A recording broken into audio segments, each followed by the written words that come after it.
আমরা অনেকে মনে করি, অনেকে বলতে লক্ষ লক্ষ কোটি কোটি মানুষ মনে করে, বাংলাদেশের অনেকে বলতে লক্ষ লক্ষ কোটি কোটি মানুষ মনে করে, মুসলিম পরিবারের সন্তান তারা মনে করেন যে ইবাদত মনে হয় শুধু নামাজ, রোজা, হজ আর জাকাতের নাম, তাসবিহ, তাহলিল আর জিকির আজকারের। তারা কালিমা লা ইলাহা ইল্লাল্লাহ পড়েছেন, সাক্ষ্য দেন, নামাজও পড়েন, অনেক সময় জাকাতও দেন, রোজাও রাখেন, হজও করেন, ওমরাও করেন, কিন্তু এই আকীদা লালন করেন ইবাদত মনে হয় শুধু নামাজ, রোজা, হজ, জাকাত, তাসবিহ, তাহলিল, জিকির আজকারের নাম। ইবাদত যে ইসলামী পরিবার গঠনেরও নাম, ইবাদত মানে ইসলামিক শিক্ষা ব্যবস্থা, ইবাদত মানে ইসলামিক সংস্কৃতি, ইবাদত মানে ইসলামী অর্থনীতি এবং ইবাদত মানে ইসলামী রাজনীতি, এই বিষয়টা তারা বুঝতে চান না। বুঝতে চান না শুধু তাই না, বরং তারা অস্বীকার করেন। কি করেন?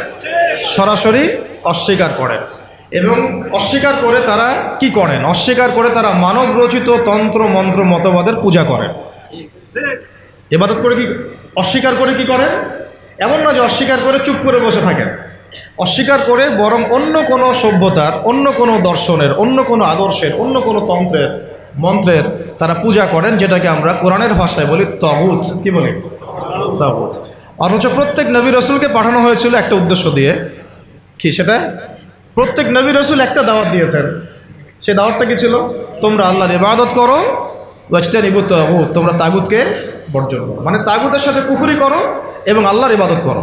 ওয়া মান ইয়াকফুর বিত-তাগুত ওয়া ইউমিন বিল্লাহ ফাকাদ ইসতামসাকা বিল উরওয়াতিল উসকা। যে ব্যক্তি তাগুতের সাথে কুফরি করলো এবং আল্লাহর ইবাদত করলো, মানে আল্লাহর প্রতি ঈমান নিয়ে আসলো, সেই ব্যক্তি একটা শক্ত হাতল ধরলো, লা ইনফিসামা লাহা, যা কখনো ছিন্ন হবে না। তাহলে এই শ্রেণীর মানুষের সংখ্যা আমাদের দেশে কত? যারা ইবাদত বন্দেগীর জীবনে আল্লাহর অস্তিত্বকে স্বীকার করেন, নবী সাল্লাল্লাহু আলাইহি ওয়াসাল্লামের সুন্নাহকেও স্বীকার করেন, ইসলামের বিধানগুলোকে স্বীকার করেন, কিন্তু সংস্কৃতি, শিক্ষা ব্যবস্থা, অর্থনীতি, বাণিজ্য, সমরনীতি, রাজনীতি, এইসব জায়গায় তারা ইসলামকে প্রাধান্য দেন না। কোনো কোনো ক্ষেত্রে স্বীকারও করেন না, কখনো স্বীকার করলেও মানেন না, কখনো স্বীকার করলেও মানেন না। তো এই শ্রেণীর মানুষকে আমরা আসলে কি বলতে পারি? এই মতবাদগুলোর কিছু নাম আছে বাংলাদেশে। যত সো কল্ড ডেমোক্রেটিক মানে সিস্টেম আছে আমাদের দেশে, এই সিস্টেমের আন্ডারে যে মানুষগুলো আছেন তারা এই আদর্শে দীক্ষিত হয়েছেন। যত সেকুলার সোসাইটি আছে তারা এই আদর্শে দীক্ষিত হয়েছে। যত কমিউনিস্ট সোসাইটি আছে তারা সবাই এই আদর্শে দীক্ষিত। যত জাতীয়তাবাদের লোকজন আছে বাংলাদেশে সবাই এই আদর্শে দীক্ষিত হয়েছে। অনেক সময় দেখা যায় আমাদের ভাইয়েরা, ভাই বলছি অর্থে তারা তো কালিমা পড়েছেন, তারা লা ইলাহা ইল্লাল্লাহ মুহাম্মাদুর রাসূলুল্লাহ বলার পরেও, নামাজ পড়ার পরেও, রোজা রাখার পরেও, হজ করার পরেও, জাকাত দেওয়ার পরেও তারা এই বৈষয়িক জীবনে ইসলামকে তারা মানতে চান না। তারা তাগুতের আনুগত্য করেন, তাগুতের দাসত্ব করেন, আর তাগুতের দাসত্ব মানেই শয়তানের দাসত্ব। আর এই যুগের শয়তান হচ্ছে দাজ্জাল। এই যুগের শয়তানকে, কারণ এই যুগে সবচেয়ে বড় শয়তানের যে মানে প্রতিনিধি আসবে সে কে? কিয়ামতের আগে আগে সে পৃথিবীতে আত্মপ্রকাশ করবে এবং সে একা বিশ্ব শাসন করবে না, ইহুদিদেরকে নিয়ে সে বিশ্ব শাসন করবে। সে নিজেকে খোদা দাবি করবে। তার মানে আল্লাহ বিরোধী যত কিছু আছে এই বিশ্বে আস্তে আস্তে এগুলো দাজ্জালের সাথেই সম্পৃক্ত হচ্ছে কোনো না কোনোভাবে। এখন কথা হচ্ছে যে এই মানুষগুলো এই একটা আংশিক ইসলাম ফলো করেন, সামগ্রিক জীবনে তার ইসলামকে ফলো করতে চান না। তার মানে ইবাদত, যে ইবাদত করতে আল্লাহ পাক আমাদেরকে দুনিয়াতে পাঠিয়েছেন, সেই ইবাদত তারা জীবনের একটা ক্ষেত্রে করতে চান, বাকি জীবনের একটা বড় অংশে সেই ইবাদত তারা করতে চান না। এই মানুষগুলোই তারা যারা বলেন যে ধর্মের সাথে রাষ্ট্রের কী সম্পর্ক। এই মানুষগুলি তারা যারা বলেন যে ইসলামী রাজনীতির কী প্রয়োজন আছে। এই মানুষগুলি কিন্তু তারা যারা বলেন যে ধর্ম নিয়ে রাজনীতি করতে আসবেন না। এই মানুষগুলি তারা যারা বলেন যে আপনারা ধর্মান্ধ, আপনারা ধর্ম ব্যবসা করছেন, আপনারা মৌলবাদী, আপনারা আরও অনেক সময় বলেছে জঙ্গি, কখনো বলেছে তারা সন্ত্রাসী। তো কেন বলেন তারা? কেন এই কথাটা বলেন? কেউ বুঝে বলে, কেউ না বুঝে বলে। যারা না বুঝে বলে ওদের কথা বাদ দিলাম, যারা বুঝে বলে তাদের শাস্তিটা কেমন হবে? একটা বিষয় হলো একজন কাফের, সে কখনো কালিমার সাক্ষ্য দেয় নাই, সে আল্লাহকেও বিশ্বাস করে না, রাসূলকেও বিশ্বাস করে না, সে জীবনের কোনো অংশেই ইসলামকে বিশ্বাস করে না। এটা হলো এক সুরত। আরেকটা সুরত হচ্ছে আপনি কালিমা পড়েছেন, আল্লাহর একত্ববাদের সাক্ষ্য দেন, রাসূলের রেসালাতের সাক্ষ্য দেন, আখিরাতও বিশ্বাস করেন, তারপরেও আপনি জীবনের একটা অংশে ইসলামকে মেনে চলেন, বাকি বড় অংশে আপনি ইসলামকে অস্বীকার করেন। তাহলে এই দুটো শাস্তি কি সমান হবে? দুটো অপরাধ কি সমান? অথচ আফসোস, আমাদের দেশের পলিটিক্যাল সিস্টেমে যত মতাদর্শ আছে তার 99% এই মতাদর্শে দীক্ষিত। তারা সেকুলার। 99% যদি বেশি হয় তাহলে 90% তো কমপক্ষে আছে যারা সেকুলার, যারা মনে করেন ইসলাম জীবনের একটা ক্ষেত্রে মানা যায় কিন্তু সামগ্রিক জীবনে ইসলামকে আনা যায় না। এই কারণেই শুধুমাত্র এই আদর্শের কারণেই স্বাধীনতার ওই পর থেকে যদি হিসাব করেন তাহলে সংখ্যাগরিষ্ঠ মুসলিম প্রধান দেশে একটা ইসলামী আইনও বাস্তবায়িত হয় না। যদি আপনি গণতন্ত্রের কথাই বলেন তাহলে আমি প্রশ্ন করতে পারি যে গণতন্ত্রের মূলনীতি কি? গণতন্ত্রের মূলনীতি হচ্ছে সংখ্যাগরিষ্ঠ মানুষ যা বলবে তাই হক, তাই তো? এই মতবাদ ইসলামের সাথে সাংঘর্ষিক, কিন্তু তারপরেও আপনাদের ভাষায় কথা বলছি, যদি এটাও ধরে নেই যে আপনাদের তর্কের খাতিরে ধরেও নেই যে আপনাদের এই কথাটা ঠিক, আসলে কিন্তু ঠিক না, তর্কের খাতিরে ধরে নিলাম যে আপনাদের এই কথাটা ঠিক, তাহলে আমাদেরকে উত্তর দেন যে বাংলাদেশে বেশিরভাগ মানুষ তো মুসলিম, 90% মানুষ মুসলিম, তাহলে 90% মানুষ মুসলিম, এত বেশি অধিকাংশ মুসলিম প্রধান একটা দেশের রাষ্ট্র ধর্ম ইসলাম কেন হবে না? যেহেতু বেশিরভাগ মানুষ মুসলিম, তাহলে জনসংখ্যা দিয়েও তো আপনি গণতন্ত্রের মূলনীতি রক্ষা করলেন না। ধরেন আমাদের দেশে 16 কোটি মানুষ, তার মধ্যে ধরেন 15 কোটি মুসলিম, তাহলে তো গণতন্ত্রের দাবি যে 15 কোটি মানুষের যা ধর্ম তাই হবে রাষ্ট্রধর্ম। 15 কোটি মানুষ যদি বলে হ্যাঁ আমরা শরিয়া আইন চাই, ইসলামী রাষ্ট্র চাই, তাহলে তাদের ভোট নিয়ে তো ইসলামী রাষ্ট্র কায়েম করতে হতো। তাহলে আদৌ কি হয়েছে? তাহলে এটা একটা ধোঁকাবাজি হয়েছে। কি হয়েছে? একটা ধোঁকাবাজি। এই জন্য আমরা বললাম এটা গণতন্ত্র নয়, এটা তথাকথিত গণতন্ত্র। এটা একটা so called democratic country, not democratic country. এটা so called democratic country, not a pure democratic country, যদি ওই সেন্সেও আপনি চিন্তা করেন। স্বাভাবিক কথা, গণতন্ত্রের মূলনীতি কি? 100 জনের মধ্যে 90 জন যদি বলে সুদ হালাল, গণতন্ত্রপন্থীরা বলবে হালাল, বলে নাউজুবিল্লাহ। যদি 100 জনের মধ্যে 99 জন বলে সমকামিতার লাইসেন্স দাও, দিবে। যদি বলে LGBTQ প্রতিষ্ঠা করো, করবে। যদি বলে যে পতিতালয়ের লাইসেন্স দাও, দিবে। এই তো তাদের মূলনীতি। এটা মূলনীতি না? আর একজন বেচারা দাঁড়িয়ে যদি বলে যে না এগুলো হারাম, তার কথা শোনা হবে না। স্পিকার সাহেব বলবেন না, হ্যাঁ জয়যুক্ত হয়েছে। কি বলবেন? হ্যাঁ জয়যুক্ত হয়েছে। তো এটা হলো তাদের মূলনীতি।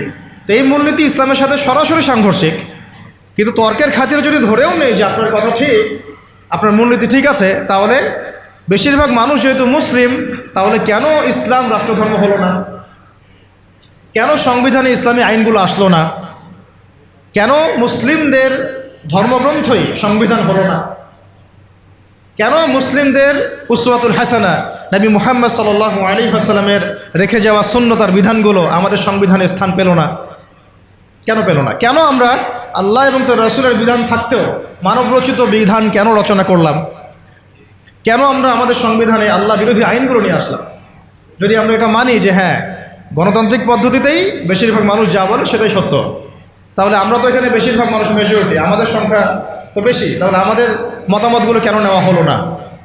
তার মানে বোঝা গেল পুরো বিশ্বে এই গণতন্ত্রের নামে ধোঁকাবাজি চলতেছে। কি চলতেছে? মানুষের আইওয়াশ শোডাউন করা। আদতে তারা কখনোই সংখ্যাগরিষ্ঠ মানুষের মতামতকে নিচ্ছেন না। একটা আমভাবে একটা ভোটের আয়োজন করেন, ধরেন আমভাবে একটা গণভোট। এখন এই মুহূর্তে এই পরিবর্তিত বাংলাদেশে যে তরুণ প্রজন্মকে আমরা গড়ার চেষ্টা করেছি বিগত 10 বছর থেকে, তাদের সংখ্যা মাশাআল্লাহ এখন লক্ষ লক্ষ না কোটি কোটি, তাই না? মাশাআল্লাহ। এখন একটা আপনারা একটা গণভোট নেন, দেখি ইনসাফের সাথে যে কত পার্সেন্ট মানুষ ইসলামী রাষ্ট্র চায় আর কত পার্সেন্ট মানুষ ইসলামী রাষ্ট্র চায় না।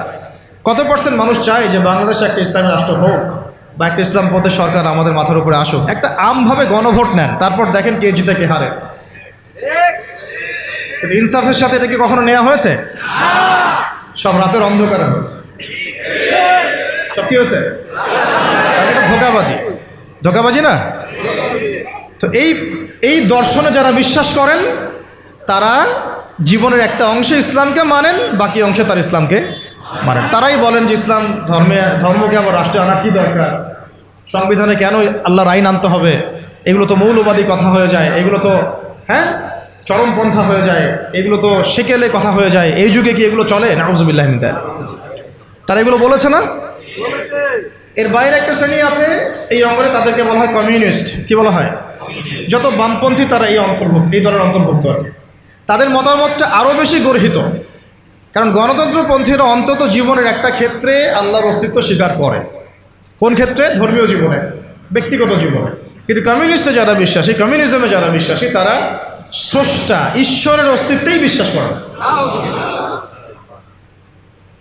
তারা তো আরো বড় রকমের কুফরের মধ্যে আছেন। এটা তো তাগুত না, এটা আরো বড় কুফর এবং শিরক আকবরের মধ্যে। তারা মনে করেন যে স্রষ্টা বলতে কিছু নাই, রাষ্ট্র আমরা গঠন করব, অর্থনীতি আমরা বুঝব, সমাজনীতি আমরা বুঝব, অর্থ ব্যবস্থা আমরা বুঝব, শিক্ষা ব্যবস্থা আমরা বুঝবো। এখানে ধর্মগ্রন্থের আনার কোনো প্রয়োজনই নাই, ধর্মের কোনো জায়গাই নাই আমার জীবন। এটা হচ্ছে তাদের মানে মূলনীতি। হ্যাঁ, যদি ব্যক্তিগতভাবে কেউ নাম আব্দুল্লাহ হয় সেটা অন্য ইস্যু, কিন্তু প্রকৃত মুসলিম বলতে যা বোঝায় তার ধার কাছেও তারা নাই। তারা নাস্তিকতায় বিশ্বাসী। এক কথায় কিসে বিশ্বাসী? নাস্তিকতা। আরও ব্যাপার আছে। গণতন্ত্রপন্থীদের যেমন উসওয়াতুল হাসানা আছে, গণতন্ত্রপন্থীদের উসওয়াতুল হাসানার নাম হচ্ছে আব্রাহাম লিঙ্কন। কি নাম? আবার কমিউনিস্ট যারা, তাদের উসওয়াতুল হাসানা কে? Mao Tse-tung, Lenin, স্টেলিন। তারা হচ্ছে তাদের উসওয়াতুল হাসানা। উসওয়াতুল হাসানা বুঝেন কিনা? উসওয়াতুল হাসানা মানে কি? সর্বোত্তম আদর্শ। তা আমাদের উসওয়াতুল হাসানা কে? নবী মুহাম্মদ সাল্লাল্লাহু আলাইহি ওয়াসাল্লাম কি শুধু আমার নামাজের উসওয়াতুল হাসানা? শুধু কি আমার পরিবারের উসওয়াতুল হাসানা? শুধু আমার সমাজের, অর্থনীতির, সংস্কৃতির, শিক্ষার, নাকি পুরো জীবনের? নবী সাল্লাল্লাহু আলাইহি ওয়াসাল্লাম আমাদের ইবাদত বন্দেগীর উসওয়াতুল হাসানা, আমাদের সংস্কৃতির উসওয়াতুল হাসানা, আমাদের শিক্ষার উসওয়াতুল হাসানা, আমাদের অর্থনীতির উসওয়াতুল হাসানা, আমাদের ব্যবসা বাণিজ্যের, আমাদের চাকুরির, আমাদের পরিবারের, আমাদের রাজনীতির, আর কি বাকি আছে? আমাদের পুরো জীবনের উসওয়াতুল হাসানা কে? নবী মুহাম্মদ সাল্লাল্লাহু আলাইহি ওয়াসাল্লাম।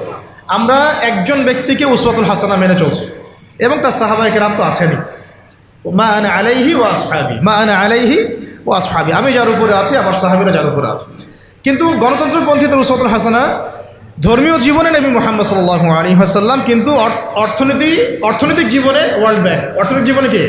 ওয়ার্ল্ড ব্যাংক, IMF আর ফেডারেল রিজার্ভ ব্যাংক। আর পলিটিক্যাল লাইফে তাদের উসওয়াতুল হাসানা হচ্ছে আব্রাহাম লিঙ্কন।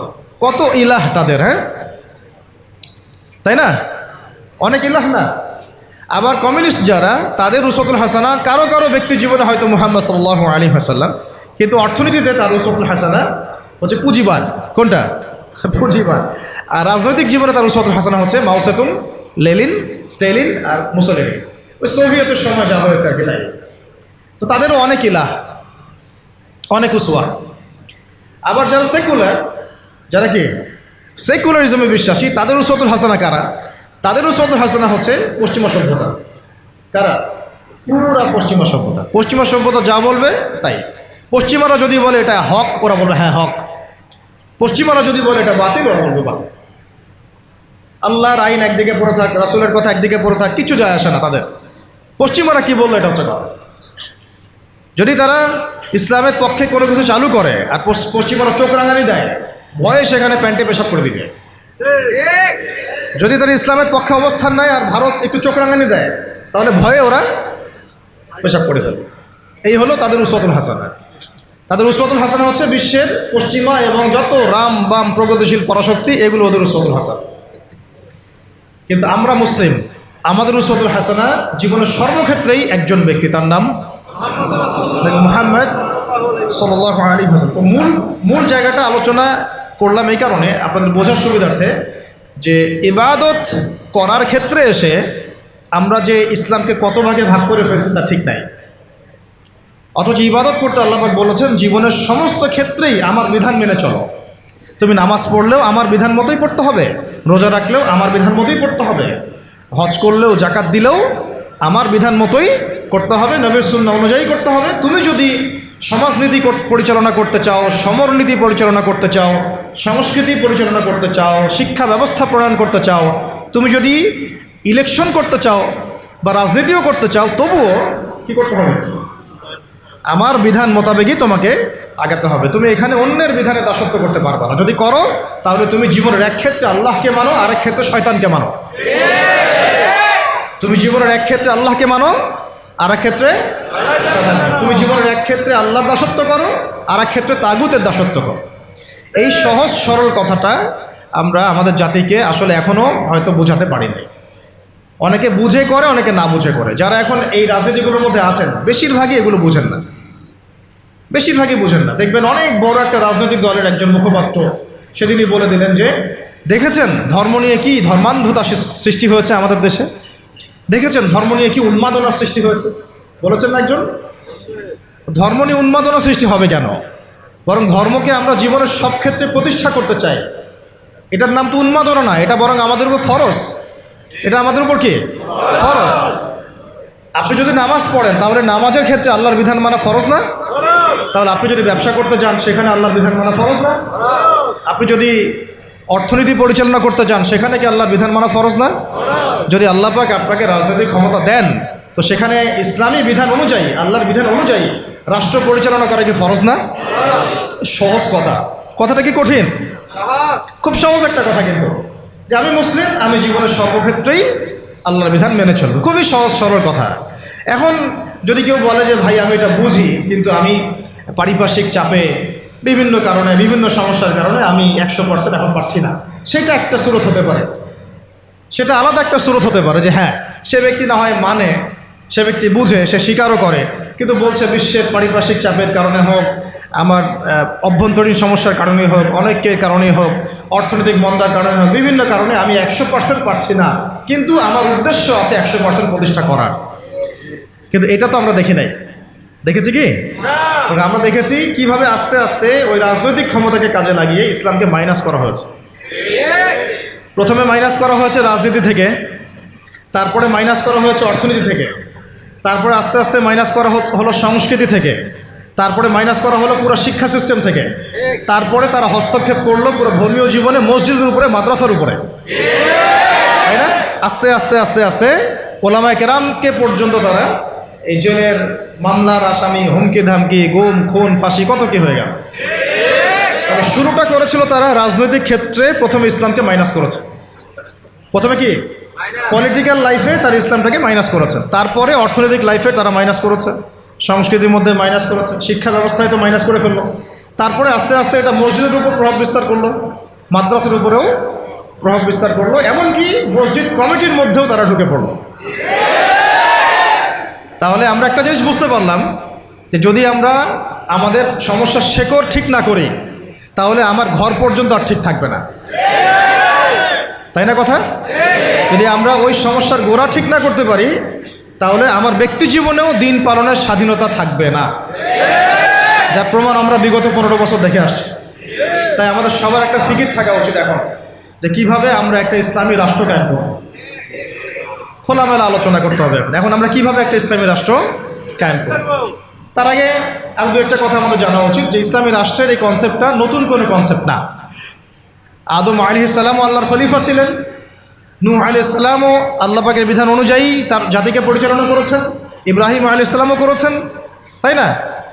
সবাই করেছেন। নবী মুসা আলাইহিস সালাম করেছেন, ইউসুফ আলাইহিস সালাম করেছেন, খাস করে দাউদ আলাইহিস সালাম তিনি আল্লাহ পাকের বিধান দিয়ে জেরুজালেম থেকে 40 বছর বিশ্বকে শাসন করেছেন, করেন নাই? তাহলে এটা কোনো নতুন কনসেপ্ট না। খিলাফার যে কনসেপ্ট এটা কি নতুন কোনো কনসেপ্ট না। খিলাফা মানে কি? খিলাফা মানে হচ্ছে আল্লাহর জমিনে আল্লাহর দিন প্রতিষ্ঠা করা, যেটাকে আমরা বলি ইকামতে দিন। কি বলি? ইকামতে দিন। যে ব্যক্তি আল্লাহ পাকের জমিনে আল্লাহর দিনকে প্রতিষ্ঠা করে তাকে আমরা বলি খলিফা। কি বলি? যেমন উমর রাদিয়াল্লাহু আনহু খলিফা ছিলেন, আবু বকর রাদিয়াল্লাহু আনহু খলিফা ছিলেন, ওসমান রাদিয়াল্লাহু আনহু খলিফা ছিলেন, আলী ইবনে আবি তালেব খলিফা ছিলেন, তারা ছিলেন আল্লাহর খলিফা। মানে তারা আল্লাহর প্রতিনিধি, তারা আল্লাহর জমিনে আল্লাহর বিধান প্রতিষ্ঠা করবেন এবং সেই বিধান দিয়ে বিচার ফয়সালা করবেন। তো এখানে পার্থক্যটা বুঝতে হবে আমাদেরকে, যে গণতান্ত্রিক ক্ষেত্রে, ধর্মনিরপেক্ষ রাষ্ট্রে, কমিউনিস্ট রাষ্ট্রে সেখানে আল্লাহর খলিফা নাই। আল্লাহর খলিফা আছে না, কারণ সেখানে আল্লাহর বিধান প্রতিষ্ঠার কোনো ফিকির নাই। আর যেখানে আল্লাহর খলিফা নাই সেখানে কার খলিফা থাকবে? সিম্পল কথা, যেখানে আল্লাহর খলিফা নাই সেখানে কার খলিফা? তাগুতের বিধান বাস্তবায়িত করা হচ্ছে। এই পার্থক্যটা আমাদের বুঝতে হবে। এটা নতুন কোনো কনসেপ্ট নয়। আমাদের নবী সাল্লাল্লাহু আলাইহি ওয়াসাল্লাম কি রাষ্ট্র পরিচালনা করেন নাই?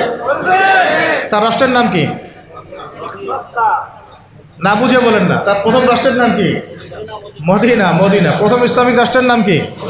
মদিনা। তারপরে মদিনাকে ভিত্তি করে আস্তে আস্তে আস্তে তিনি মক্কা বিজয় করেছেন। প্রথম ইসলামিক স্টেটের নাম কি? মদিনাতুল মুনাওয়ারা। তো সেখানে কি অন্য ধর্মের মানুষ ছিল না? তাদের অধিকার রক্ষা করা হয়েছে না? তাদের সাথে সনদ হয়েছে না? ইহুদিরা চুক্তি ভঙ্গ করেছে, তখন আমরা আক্রমণ করেছি, কারণ গাদ্দারদের কোনো ক্ষমা নাই। আমরা এই আমাদের অভ্যুত্থান, অভ্যুত্থানের পরে আমরা হয়তো ওই ভারতীয় দালালদেরকে মাফ করে দিচ্ছি, অনেকে গা ঢাকা দিচ্ছে, অনেক খুনের বিচার হচ্ছে না, আমরা অনেক ছাড় দিচ্ছি আর কি। কিন্তু নবী সাল্লাল্লাহু আলাইহি ওয়াসাল্লামের সুন্নত এটা নয়।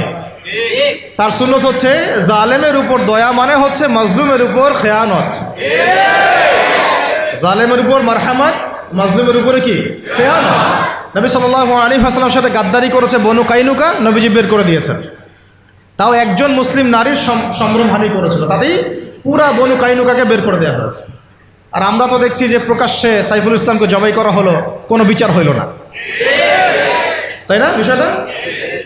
তো এটা বনু কাইনুকার ক্ষেত্রে হয়েছে। আবার বনু নাজির নবী সাল্লাল্লাহু আলাইহি ওয়াসাল্লামকে কি করেছিল? উপর থেকে এই যে আপনার চাকতি বুঝেন, চরকি যেগুলো বলে, কি জানি বলে, জাতা যেগুলোতে ধান পিষত আগেকার মানুষ, এইগুলো উপর থেকে ফেলে আল্লাহ নবীর মাথায় ফেলতে চেয়েছিলেন সাল্লাল্লাহু আলাইহি ওয়াসাল্লাম। এভাবে গুপ্ত হত্যার চেষ্টা করেছিল তারা, বনু নাজির গোত্র। তো এরপরে নবী সাল্লাল্লাহু আলাইহি ওয়াসাল্লাম তাদেরকে আক্রমণ করে, অবরোধ করে ওখান থেকে বের করে দিয়েছে। আর বনু কোরাইজা এই আহজাবের যুদ্ধে, খন্দকের যুদ্ধে আমাদেরকে পিছন থেকে ছুরি মারছে। কোরাইশদের সাথে তারা সন্ধি করে আমাদেরকে ভিতর থেকে ক্ষতি করার চেষ্টা করেছিল। নবী সাল্লাল্লাহু আলাইহি ওয়াসাল্লাম তাকে অবরোধ করে ওখান থেকে বের করে দিয়েছে। কখন আমরা তাদের সাথে চড়াও হয়েছি? যখন তারা আমাদের সাথে গাদ্দারি করেছে। তো নবী সাল্লাল্লাহু আলাইহি ওয়াসাল্লামও রাষ্ট্র চালিয়েছেন, মদিনা রাষ্ট্র, সেখানে অমুসলিমদের অধিকার তিনি সুরক্ষিত করেছেন, কিন্তু গাদ্দারদেরকে মাফ করেন নাই, শাতেমে রাসূলকে মাফ করেন নাই, নবীকে যারা গালি দিয়েছেন তাদেরকে মাফ করা হয় নাই। আচ্ছা, নবী সাল্লাল্লাহু আলাইহি ওয়াসাল্লামের মদিনা রাষ্ট্রে কি আল্লাহর আইন ছাড়া অন্য কোনো আইন চলেছিল? তাহলে আপনি পার্থক্য বুঝে নেন, আমাদের সাথে তাদের কি পার্থক্য? তাদেরও ভূখণ্ড ছিল, মানে নবী সাল্লাল্লাহু আলাইহি ওয়াসাল্লাম এবং সাহাবীদেরও ভূখণ্ড ছিল, আমাদেরও ভূখণ্ড আছে। তাদেরও সরকার ছিল, আমাদেরও সরকার আছে। তাদেরও সার্বভৌমত্ব ছিল, আমাদেরও আছে। তাদেরও সংবিধান ছিল, আমাদেরও আছে। তাদেরও এই আপনার আর কি লাগে? বুঝলেন না? ঠিক আছে, ওটা বলেছি। আরে রাষ্ট্র গঠনের 4টা মৌলিক উপাদান লাগে: ভূখণ্ড, মাশাআল্লাহ, ভূখণ্ড, সরকার, সার্বভৌমত্ব এবং জনসংখ্যা। এই 4টা মদিনা রাষ্ট্রেও ছিল, আমাদের বাংলাতেও আছে। পার্থক্য তাহলে কোথায়? ওখানে অমুসলিমদের অধিকার খর্ব করা হয় নাই, কিন্তু এখানে মুসলিমদের অধিকার খর্ব করা হচ্ছে। সেখানে অমুসলিমদের অধিকার পর্যন্ত খর্ব করা হয় নাই। কোথায়? মদিনায়। অমুসলিমদের অধিকার পর্যন্ত খর্ব করা হয় নাই, আর এখানে মুসলিমদের পর্যন্ত অধিকার খর্ব করা হচ্ছে। পার্থক্য আছে না? পার্থক্য। ওখানে অমুসলিমদের সাথে আমরা কোনো দ্বন্দ্বে যাই নাই যতক্ষণ না তারা আমাদের সাথে গাদ্দারি করেছে, বেইমানি করেছে এবং আমাদেরকে পিছন থেকে ছুরি মেরেছে। এখন দেখা যায় অনেক সময় আমাদেরকে প্রকাশ্যে অখণ্ড ভারতের জয় শ্রীরামের স্লোগান দেওয়া হচ্ছে, প্রকাশ্যে আমাদের ভাইদেরকে অনেককে অত্যাচার করা হচ্ছে, জবাই করে হত্যা করা হলো, আমরা কোনো ব্যবস্থা গ্রহণ করতে পারছি না। আমরা দৃষ্টান্তমূলক কোনো শাস্তি এখন পর্যন্ত দিতে দেখি নাই। এটা আফসোস আমাদের জন্য। কিন্তু নবী সাল্লাল্লাহু আলাইহি ওয়াসাল্লামের যুগে একজন দিনী বোনের ইজ্জতের বিনিময়ে তিনি পুরা বনু কাইনুকাকে একেবারে মদিনা থেকে বের করে দিয়েছেন একদম। আমরা কিন্তু সেটা করতে পারি নাই। তারপরে নবী সাল্লাল্লাহু আলাইহি ওয়াসাল্লামের যুগে মদিনায় ওখানে কি আল্লাহর বিধান ছাড়া অন্য কোনো বিধান দিয়ে রাষ্ট্র চলেছে? তাহলে আমাদের এখানেও সবই আছে, কিন্তু এখানে আল্লাহর বিধান নাই। আল্লাহর বিধান দিয়ে এই রাষ্ট্র পরিচালিত হচ্ছে না। সেখানে নবী সাল্লাল্লাহু আলাইহি ওয়াসাল্লাম সাহাবীদের মধ্যে যে পরিমাণ ভ্রাতৃত্বের বন্ধন স্থাপন করেছিলেন, সেই ভ্রাতৃত্বের বন্ধন আমার রাষ্ট্রের মধ্যে আসলে নাই। জাতীয় কোনো ঐক্য আমরা খুব একটা দেখছি না, বরং আমরা দেখছি এখানে জাতীয় বিভক্তি। এমনকি মুসলিমদের মধ্যে আমরা শত শত বিভক্তি দেখছি এবং ছাড় না দেওয়ার মানসিকতা দেখছি। আর নবী সাল্লাল্লাহু আলাইহি ওয়াসাল্লামের মদিনা রাষ্ট্র অন্য কোনো পরাশক্তির সামনে মাথা নত করে নাই, করেছিল? কিন্তু আমাদের দেশের কাঠামোটা যেটা, সেটা আমরা কিন্তু বিভিন্ন পরাশক্তির কাছে আমরা দাসত্বের শৃঙ্খলে আবদ্ধ হয়ে গেছি, তাই না? আবার নবী সাল্লাল্লাহু আলাইহি ওয়াসাল্লামের মদিনা রাষ্ট্র বিশ্বের বুকে মাথা উঁচু করে একদম স্পষ্ট স্বাধীন রাষ্ট্র ছিল। আমরা কিন্তু বিশ্বের বুকে মাথা তুলে এখন পর্যন্ত সেই স্বাধীনতা অর্জন করতে পারি? সত্যি কথা এটাই। নবী সাল্লাল্লাহু আলাইহি ওয়াসাল্লামের মদিনা রাষ্ট্র ছিল এমন একটা কাঠামো যার উপর দাঁড়িয়ে তিনি গাজওয়া এবং সারিয়া অভিযানগুলো করেছেন, জিহাদ এবং দাওয়াতের মাধ্যমে আরও বড় পরিসরে দিন প্রতিষ্ঠা করেছেন। কিন্তু আমাদের রাষ্ট্রগুলো, ইসলামী রাষ্ট্রগুলোর মধ্যে কিন্তু এইরকম গাজওয়া বা সারিয়া এই অভিযানগুলোতে অংশ নেওয়ার মতো কোনো সুযোগ পাওয়া যায় না। নবী সাল্লাল্লাহু আলাইহি ওয়াসাল্লামের মদিনা রাষ্ট্রে কোনো মাজলুম তার অধিকার খর্ব হতো না। কিন্তু আমরা এখানে দেখছি যে মাজলুমের অধিকার খর্ব হতেই আছে আর হতেই আছে আর জালেম পার পেয়েই যাচ্ছে। নবী সাল্লাল্লাহু আলাইহি ওয়াসাল্লামের মদিনা রাষ্ট্রে কোনো খেয়ানত ছিল না, আমানতদারিতা ছিল, তাই না? কোনো দুর্নীতি ছিল না, ইনসাফ ছিল। কিন্তু আপনি আমাদের রাষ্ট্রগুলোতে দেখবেন উপর থেকে নিচ পর্যন্ত খালি খেয়ানত, জুলুম আর দুর্নীতি। তো মৌলিক অনেক পার্থক্য আছে না? সর্বোপরি নবীজির মদিনা রাষ্ট্র ছিল একটা খিলাফা স্টেট। কি স্টেট? খিলাফা স্টেট, যেখানে জনগণ এবং সরকার সবাই আল্লাহর কাছে জবাবদিহিতায় বাধ্য, এবং সেই রাষ্ট্র পরিচালিত হয়েছিল শরিয়া আইন দ্বারা, অর্থাৎ কোরআন এবং হাদিসের বর্ণিত আইন দ্বারা। নবীজি বলতেন যে আমার মেয়ে ফাতিমাও যদি চুরি করে তবুও আমি তার হাত কেটে ফেলব, তাই না? আর আমাদের এই কাঠামোগুলোর মধ্যে আমরা দেখছি যে কোরআন এবং হাদিসের আইনের কোনো তোয়াক্কাই করা হচ্ছে, বরং এমন কিছু আইন আমরা চাপিয়ে নিয়েছি নিজেদের উপরে যেগুলোতে বাদীও মরে যায়, বিবাদীও মরে যায়, মামলা মরে না। কাউকে হ্যারাস করতে চাইলে দুই একটা মিথ্যা মামলা দিলেই বাস সারা জীবন সে জেলের মধ্যে পচে মরে। যে কাউকে হ্যারাস করা যায়, যাকে তাকে গুম করা যায়, যাকে তাকে ক্রস ফায়ার দেওয়া যায়, মিডিয়াকে নিজের ইচ্ছা মতো চালানো যায়, ঠিক আছে, ইসলাম বিদ্বেষ ছড়ানো যায়।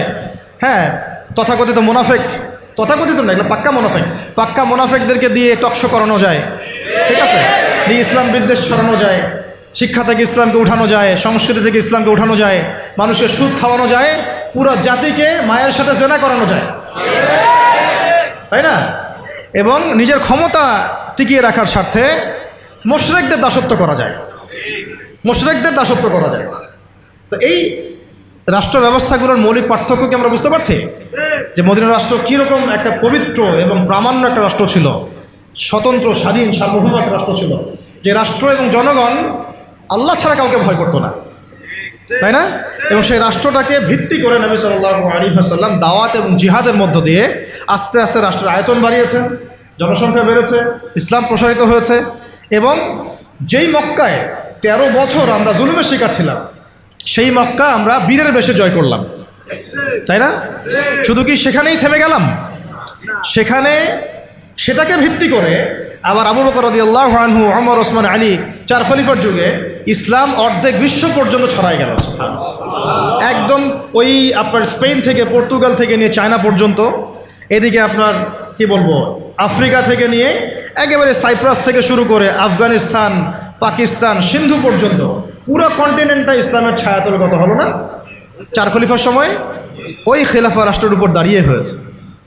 ওটা আমাদের ইতিহাস, এটা আমাদের শেকড়।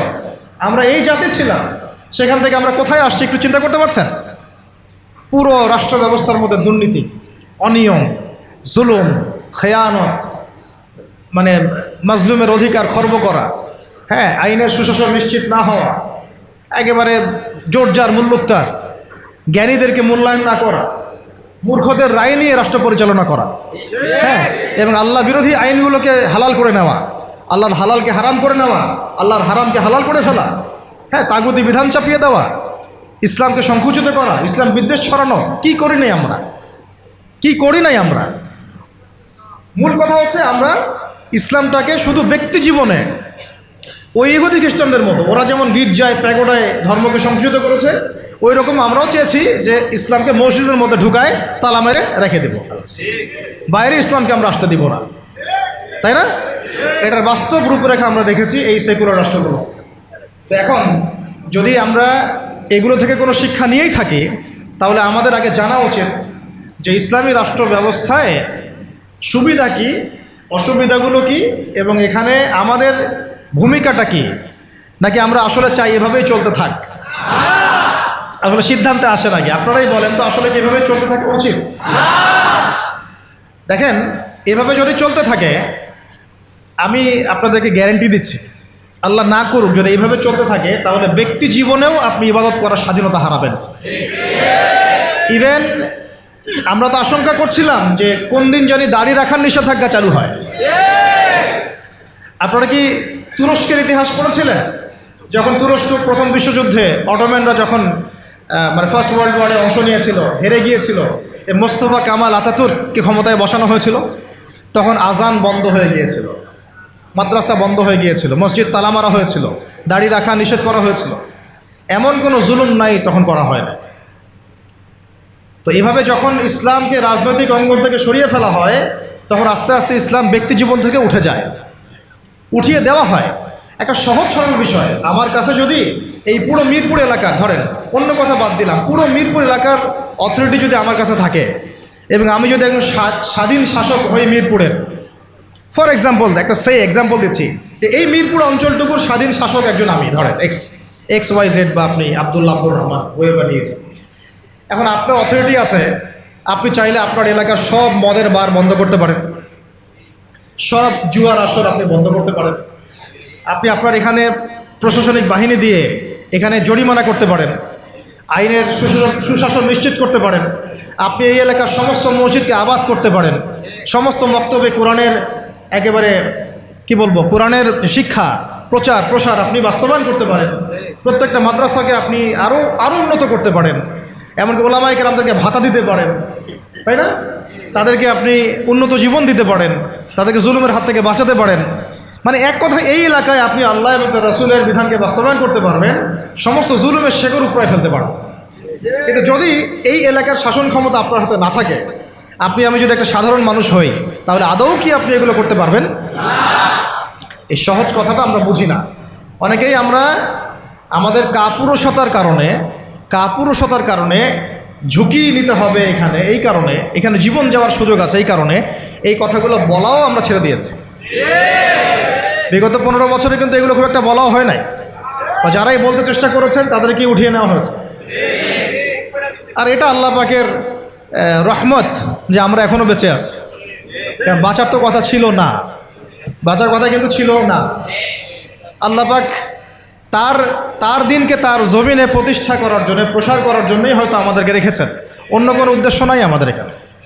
তো এখন আমরা যদি এই সুযোগকে কাজে না লাগাই, যদি আমরা সবাই মিলে এই সুযোগকে কাজে না লাগাই, তাহলে কে জানে আবার 10-20 বছর পরে বা 5 বছর পরে, আল্লাহ না করুন, যদি আরও বড় কোনো জালেম চেপে বসে, তাহলে না থাকবে আমাদের কোনো দেহ, আর না থাকবে আমাদের কোনো গর্দান। আর যদি আমরা এখনই সংশোধন হতে পারি এবং আমাদের ইসলামটাকে আস্তে আস্তে ব্যক্তি পর্যায় থেকে নিয়ে সমাজে, অর্থনীতির মধ্যে, রাজনীতির মধ্যে নিতে পারি, ইনশাআল্লাহ এত সহজে তারা আমাদেরকে উৎখাত করতে পারবে না। পারবে? ইনশাআল্লাহ পারবে না। তো এই জিনিসটাই এখন বেশি আলোচনার দরকার। তাহলে এখন আসেন, একটা বিষয় একটু আপনাদের সামনে স্পষ্ট করতে চাই, যে খালি পয়েন্টসগুলো বলবো, বিস্তারিত আপনাদেরকে বলতে হবে না, আপনারা বুঝতেছেন, আমি বুঝতে পারছি। শুধু পয়েন্টগুলো বলবো যে কি কি সুফল হতে পারে যদি একটা ইসলামিক রাষ্ট্র ব্যবস্থা আমাদের মাথার উপরে আসে, বা একটা ইসলামপন্থী গভর্নমেন্ট আমাদের মাথার উপরে আসে, তাহলে আমরা কি কি সুবিধা পাইতে পারি। অনেকে হয়তো মনে করেন যে এটা থাকলেও যা, না থাকলেও তা।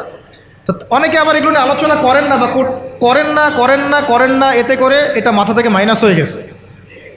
একটা বিষয় বুঝেন, এটা আসলে আমার একটা বুঝ আর কি, নিজের মতো করে বলছি আর কি। একটা বিষয় কি, একটা বিষয়ের অভিজ্ঞতা মানুষের না থাকলে সেই বিষয়টার মর্ম, এহমিয়ত কিন্তু মানুষ বুঝে। যেমন ধরেন, আমরা যারা এখনও কক্সবাজারে কেউ যায় নাই, তাকে আপনি যতই বলেন যে সমুদ্রটা এমন, সমুদ্রটা ওই রকম, সমুদ্রের পাড়ে দাঁড়ালে এমন হয়, ওইখানে এত এইরকম বাতাস থাকে, মেরিন ড্রাইভ রোডটা এইরকম, সে কিন্তু কল্পনায় আনবে, কিন্তু সে কিন্তু উপলব্ধি করতে পারবে না। বুঝতে পারছি কথা? সিমিলারলি আপনি শুনেছেন যে মদিনা এমন, মক্কা এমন, কখনো যান নাই, আপনি কিন্তু উপলব্ধি করতে পারবেন না। রাষ্ট্র ক্ষমতায় আমরা দাড়ি টুপিওয়ালা মানুষরা সংখ্যাগরিষ্ঠতা নিয়ে, হ্যাঁ, একেবারে পুরা রুটির টুকরাটা আমরা কখনো পাইনি এ পর্যন্ত। পেয়েছি কি বিগত প্রায় 50, 60, 70 বছরে? তাহলে আমরা কিভাবে জানবো যে সেটার এহমিয়তটা কী, সেটার গুরুত্বটা কী, সেটা থাকলে আমরা কি করতে পারি? ওটা তো আমার অভিজ্ঞতা নাই, তো আমার কি নাই, আমার অভিজ্ঞতা নাই তো। কিন্তু দেখেন সেকুলারদেরকে দেখেন, এই ডেমোক্রেটিক সিস্টেমে যারা আছে তাদেরকে দেখেন, তারা কেউ 5 বছর থাকছে, কেউ 10 বছর থাকছে, কেউ 15 বছর থাকছে। তারা বুঝেছে যে তার মজাটা কী, এবং সেটা থাকলে সে কী করতে পারবে। তারা তো কেউ আল্লাহর বিধানের জন্য সেখানে যায় নাই। কেউ গিয়েছে ধরেন যে 10 বছর লুটপাট করেছে, জুলুম করেছে, দুর্নীতি করেছে, বিদেশে টাকা পাচার করেছে, যে মেয়েটাকে পছন্দ হয়েছে উঠাই নিয়ে আসছে, ঠিক আছে, ধর্ষণের সেঞ্চুরি করছে, ওই ক্ষমতা কাজে লাগায় সে হল দখল করছে, জমি দখল করছে, ব্যাংক দখল করছে, কোম্পানি দখল করছে। সে ওই মজাটা বুঝছে আর কি, ক্ষমতার মজা কি, ওর অর্থে মজা বললাম আর কি, ঠিক আছে। সে বুঝতে পারছে যে হ্যাঁ, ক্ষমতা থাকলে আমার এই জিনিসগুলো আমি তো পাবো। এই জন্য দেখেন, 1000 মাইর খাইলেও, 1000 বার মাইর খাইলেও, নেতাকর্মী জীবন দিলেও সে ওই রাজনীতি থেকে সরে যায় না, তাই না? 10 বছর মাইর খায়, আবার আসে না, আমাকে চাইতে হবে, কারণ ওখানে কি মজা আমি তো জানি। ওইটা যদি একবার পাই তাহলে আমি আবার এইগুলা পাবো, তাই না বিষয়টা? তো ওদের একটা উদাহরণ দিয়ে বোঝালাম। এই জন্য দেখেন, তারা তাদের এই রাজনৈতিক মুভমেন্ট থেকে কখনো সরে যায় না। সরে যায় কখনো? যায়নি, যায় না, যাবেও না, কারণ তারা ওর অভিজ্ঞতা অর্জন করেছে, তারা ওই মজাটা বুঝেছে। কিন্তু আমরা কখনো ওখানে গিয়ে আল্লাহর বিধান কি কায়েম করতে পেরেছি? আমরা তো ওখানে গিয়ে ন্যায় বিচার, ইনসাফ, হ্যাঁ, তারপরে আপনার আল্লাহর বিধান, শরিয়া আইন, তারপরে হুদুদ, কিসাস, এই যে বিষয়গুলো আমরা তো বাস্তবায়ন করতে পারি নাই। আমাদের ওই অভিজ্ঞতাটা নাই তো, এই কারণে আমাদের মধ্য থেকে আলোচনা উঠে গেছে আস্তে আস্তে, খুব কম, লিমিটেড। কিন্তু আমরা যদি একবার ওখানে যেতে পারি, তখন দেখবেন আপনারাও বা আমরাও ওইটা ছাড়তে চাবো না। কারণ আমরা জানি ওখানে গেলে ইসলামকে কত বড় পরিসরে কায়েম করা যাবে ইনশাআল্লাহ, তাই না? আমরা ইসলামিক সেন্সে বলছি, আমরা ওখানে গেলে বুঝতে পারবো যে আমরা কত বড় পরিসরে ইসলামের খেদমত করতে পারবো ইনশাআল্লাহ। যেহেতু আমরা যেতে পারি নাই, তাই আমাদের মধ্যে ওই অভিজ্ঞতাটা কিন্তু এখন অর্জিত হয় নাই। এই কারণে আলোচনাগুলোর দরকার, যে ওখানে গেলে কি পেতে পারেন বা সুফলটা কি হতে পারে, আর না গেলে কি কুফলগুলো হচ্ছে। শুধু পয়েন্টগুলো বলবো। 1 নাম্বার, যদি একটা ইসলামিক সরকার আমাদের মাথার উপরে আসে এবং একটা ইসলামপন্থী রাষ্ট্র আমরা সামনে কায়েম করতে পারি, সামনে বলতে হতে পারে 5 বছর পরে, 10 বছর পরে যদি কায়েম করতে পারি ইনশাআল্লাহ, তাহলে সর্বপ্রথম আমরা পুরো দেশে সালাত কায়েম করতে পারবো। সালাত কায়েম করতে পারবো, কায়েম। আমরা এখন নামাজ পড়ি, তাই না? নামাজ কায়েম করি ব্যক্তি জীবনে, পারিবারিক জীবনে, কিন্তু আমরা জাতিগতভাবে কিন্তু নামাজ কায়েম করতে পারি না। আপনি তো চার্জ করতে পারছেন না। আমাদের মুরব্বী ওলামা একরাম অনেকে এখানে আছেন, যে কয়েক বছর আগেই মদিনায় যারা নামাজ পড়তো না, দোকান খোলা থাকতো না আমাদের সময়, তাদেরকে ধরে নিয়ে যাইতো না, গারামা দিত, জরিমানা, অনেকে তো পিটাইতো, জেলও দিত, অনেকে ওই মরুভূমিতে গিয়ে রেখে দিয়ে আসতো, হেঁটে আয়তো শাস্তি। মানে নামাজ যদি রাষ্ট্র চায় তাহলে জনগণকে পড়াতে পারে। রাষ্ট্র যদি চায় জনগণকে মাস্ক পরাইতে পারে না? হ্যাঁ, তো রাষ্ট্র যদি চায় তাহলে জনগণকে নামাজও পড়াইতে পারবে ইনশাআল্লাহ। আর যারা বুঝে না তাদেরকে শিখাইতে পারবে, যারা নামাজ পড়তে জানে না তাদেরকে আমরা ইসলামিক সেন্টারে পাঠাইতে পারবো, তরবিয়ত দিতে পারবো, ওলামা একরামের সোহবতে নিয়ে এসে শিখাইতে পারবো, তাই না? কিন্তু আপনি এটা রাষ্ট্রীয় উদ্যোগে এখন আর করতে পারবেন না। এটা ব্যক্তি জীবনে সীমাবদ্ধ হয়ে থাকে তখন।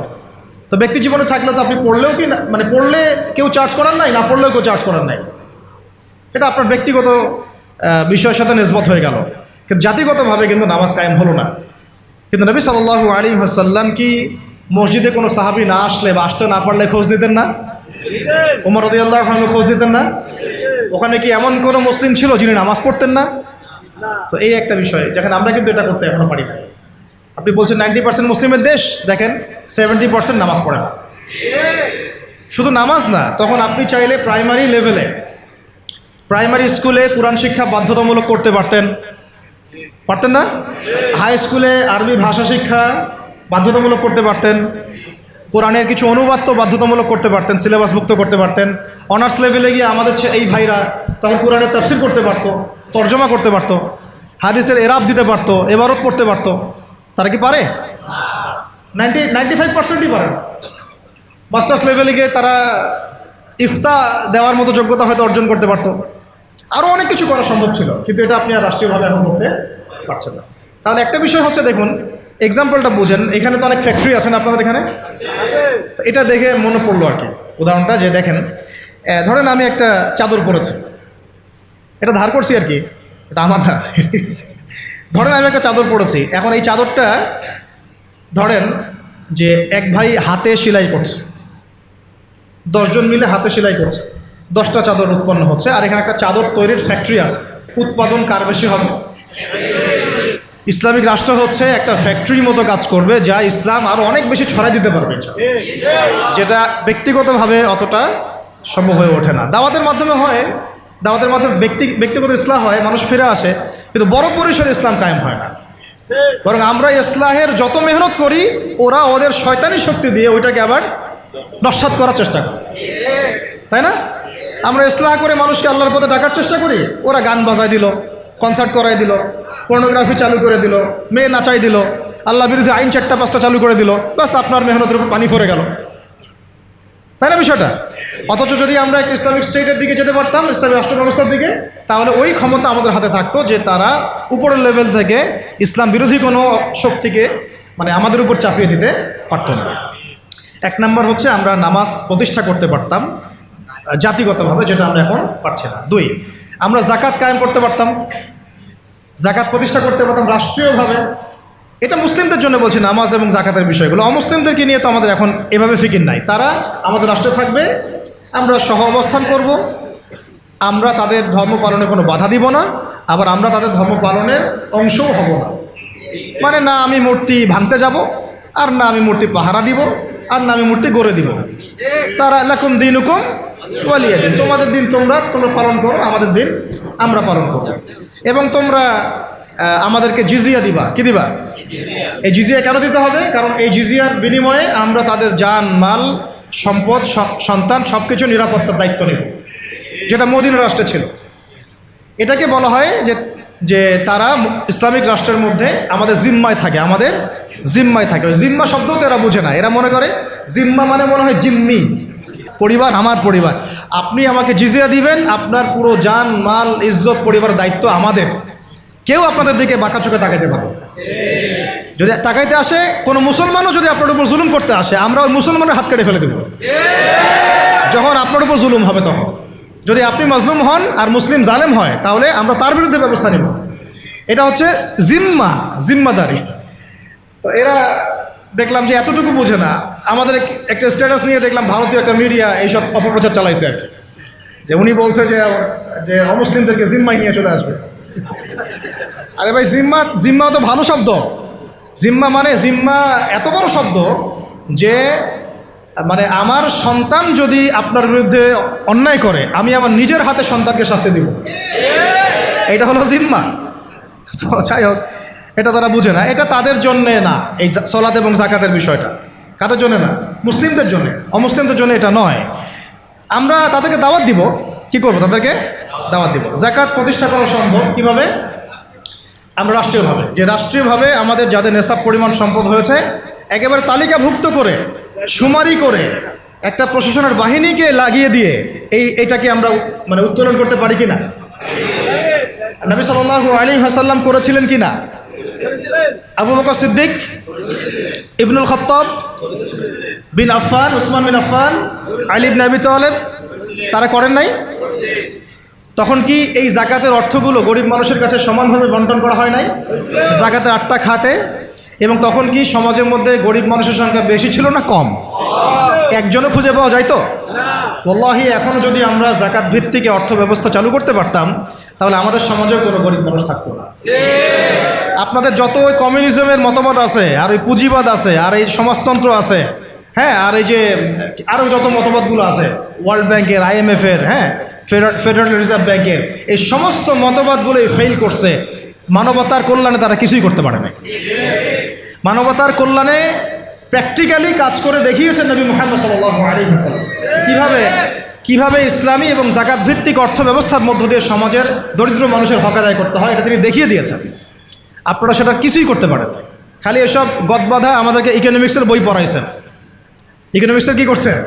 বই পড়াইছেন। আর ইকোনমিক্সের পড়া এত জরুরি এই যুগে, ইসলামিক ইকোনমিক্স না হলে যে আমাদেরকে কিভাবে তারা সুদখোর বানাচ্ছে আপনি চিন্তাও করতে পারবেন না। সাম্য তো কায়েম করতে পারেনই নাই, ইনসাফ তো করতে পারেনই নাই, বরং মানুষকে খাইয়েছেন রিবা, সুদ, ঘুষকে জায়েজ করছেন, দুর্নীতি হয়েছে, টাকার মান কমানো বাড়ানো নিয়ে ইনফ্লেশন করেছেন, গরিবের রক্ত চুষে খাইছেন। হ্যাঁ, একটা অংশ দিন দিন ধনী হয়েছেন, বাকি অংশকে গরিব বানাইছেন। মানুষের রক্তচোষা, শ্রমিকদের রক্তচোষা, গরিবদের রক্তচোষা অর্থনীতি দিয়েছেন মানুষকে, এবং এর ফলে মানে বৈশ্বিক জুলুম আপনারা প্রতিষ্ঠা করেছেন এই অর্থনীতি সিস্টেমের মধ্য দিয়ে। এইটা নিয়ে কথা বলতে গেলে আমার 1 ঘন্টা সময় লাগবে, এটা আমি অন্য একদিন বলবো ইনশাল্লাহ।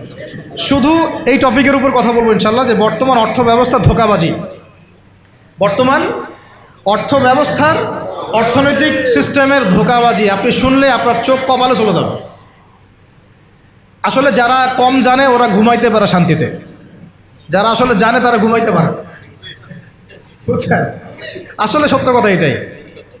এত ধোঁকাবাজি হয়েছে অর্থনীতির মধ্যে, এমনভাবে গরিব মানুষকে নির্যাতন করা হয়েছে, এমনভাবে ওদের রক্ত চোষা হয়েছে। আল্লাহর কসম করে বলতেছে, বাংলাদেশের বেশিরভাগ মানুষ এটার হদিসই নাই, তারা জানেই না।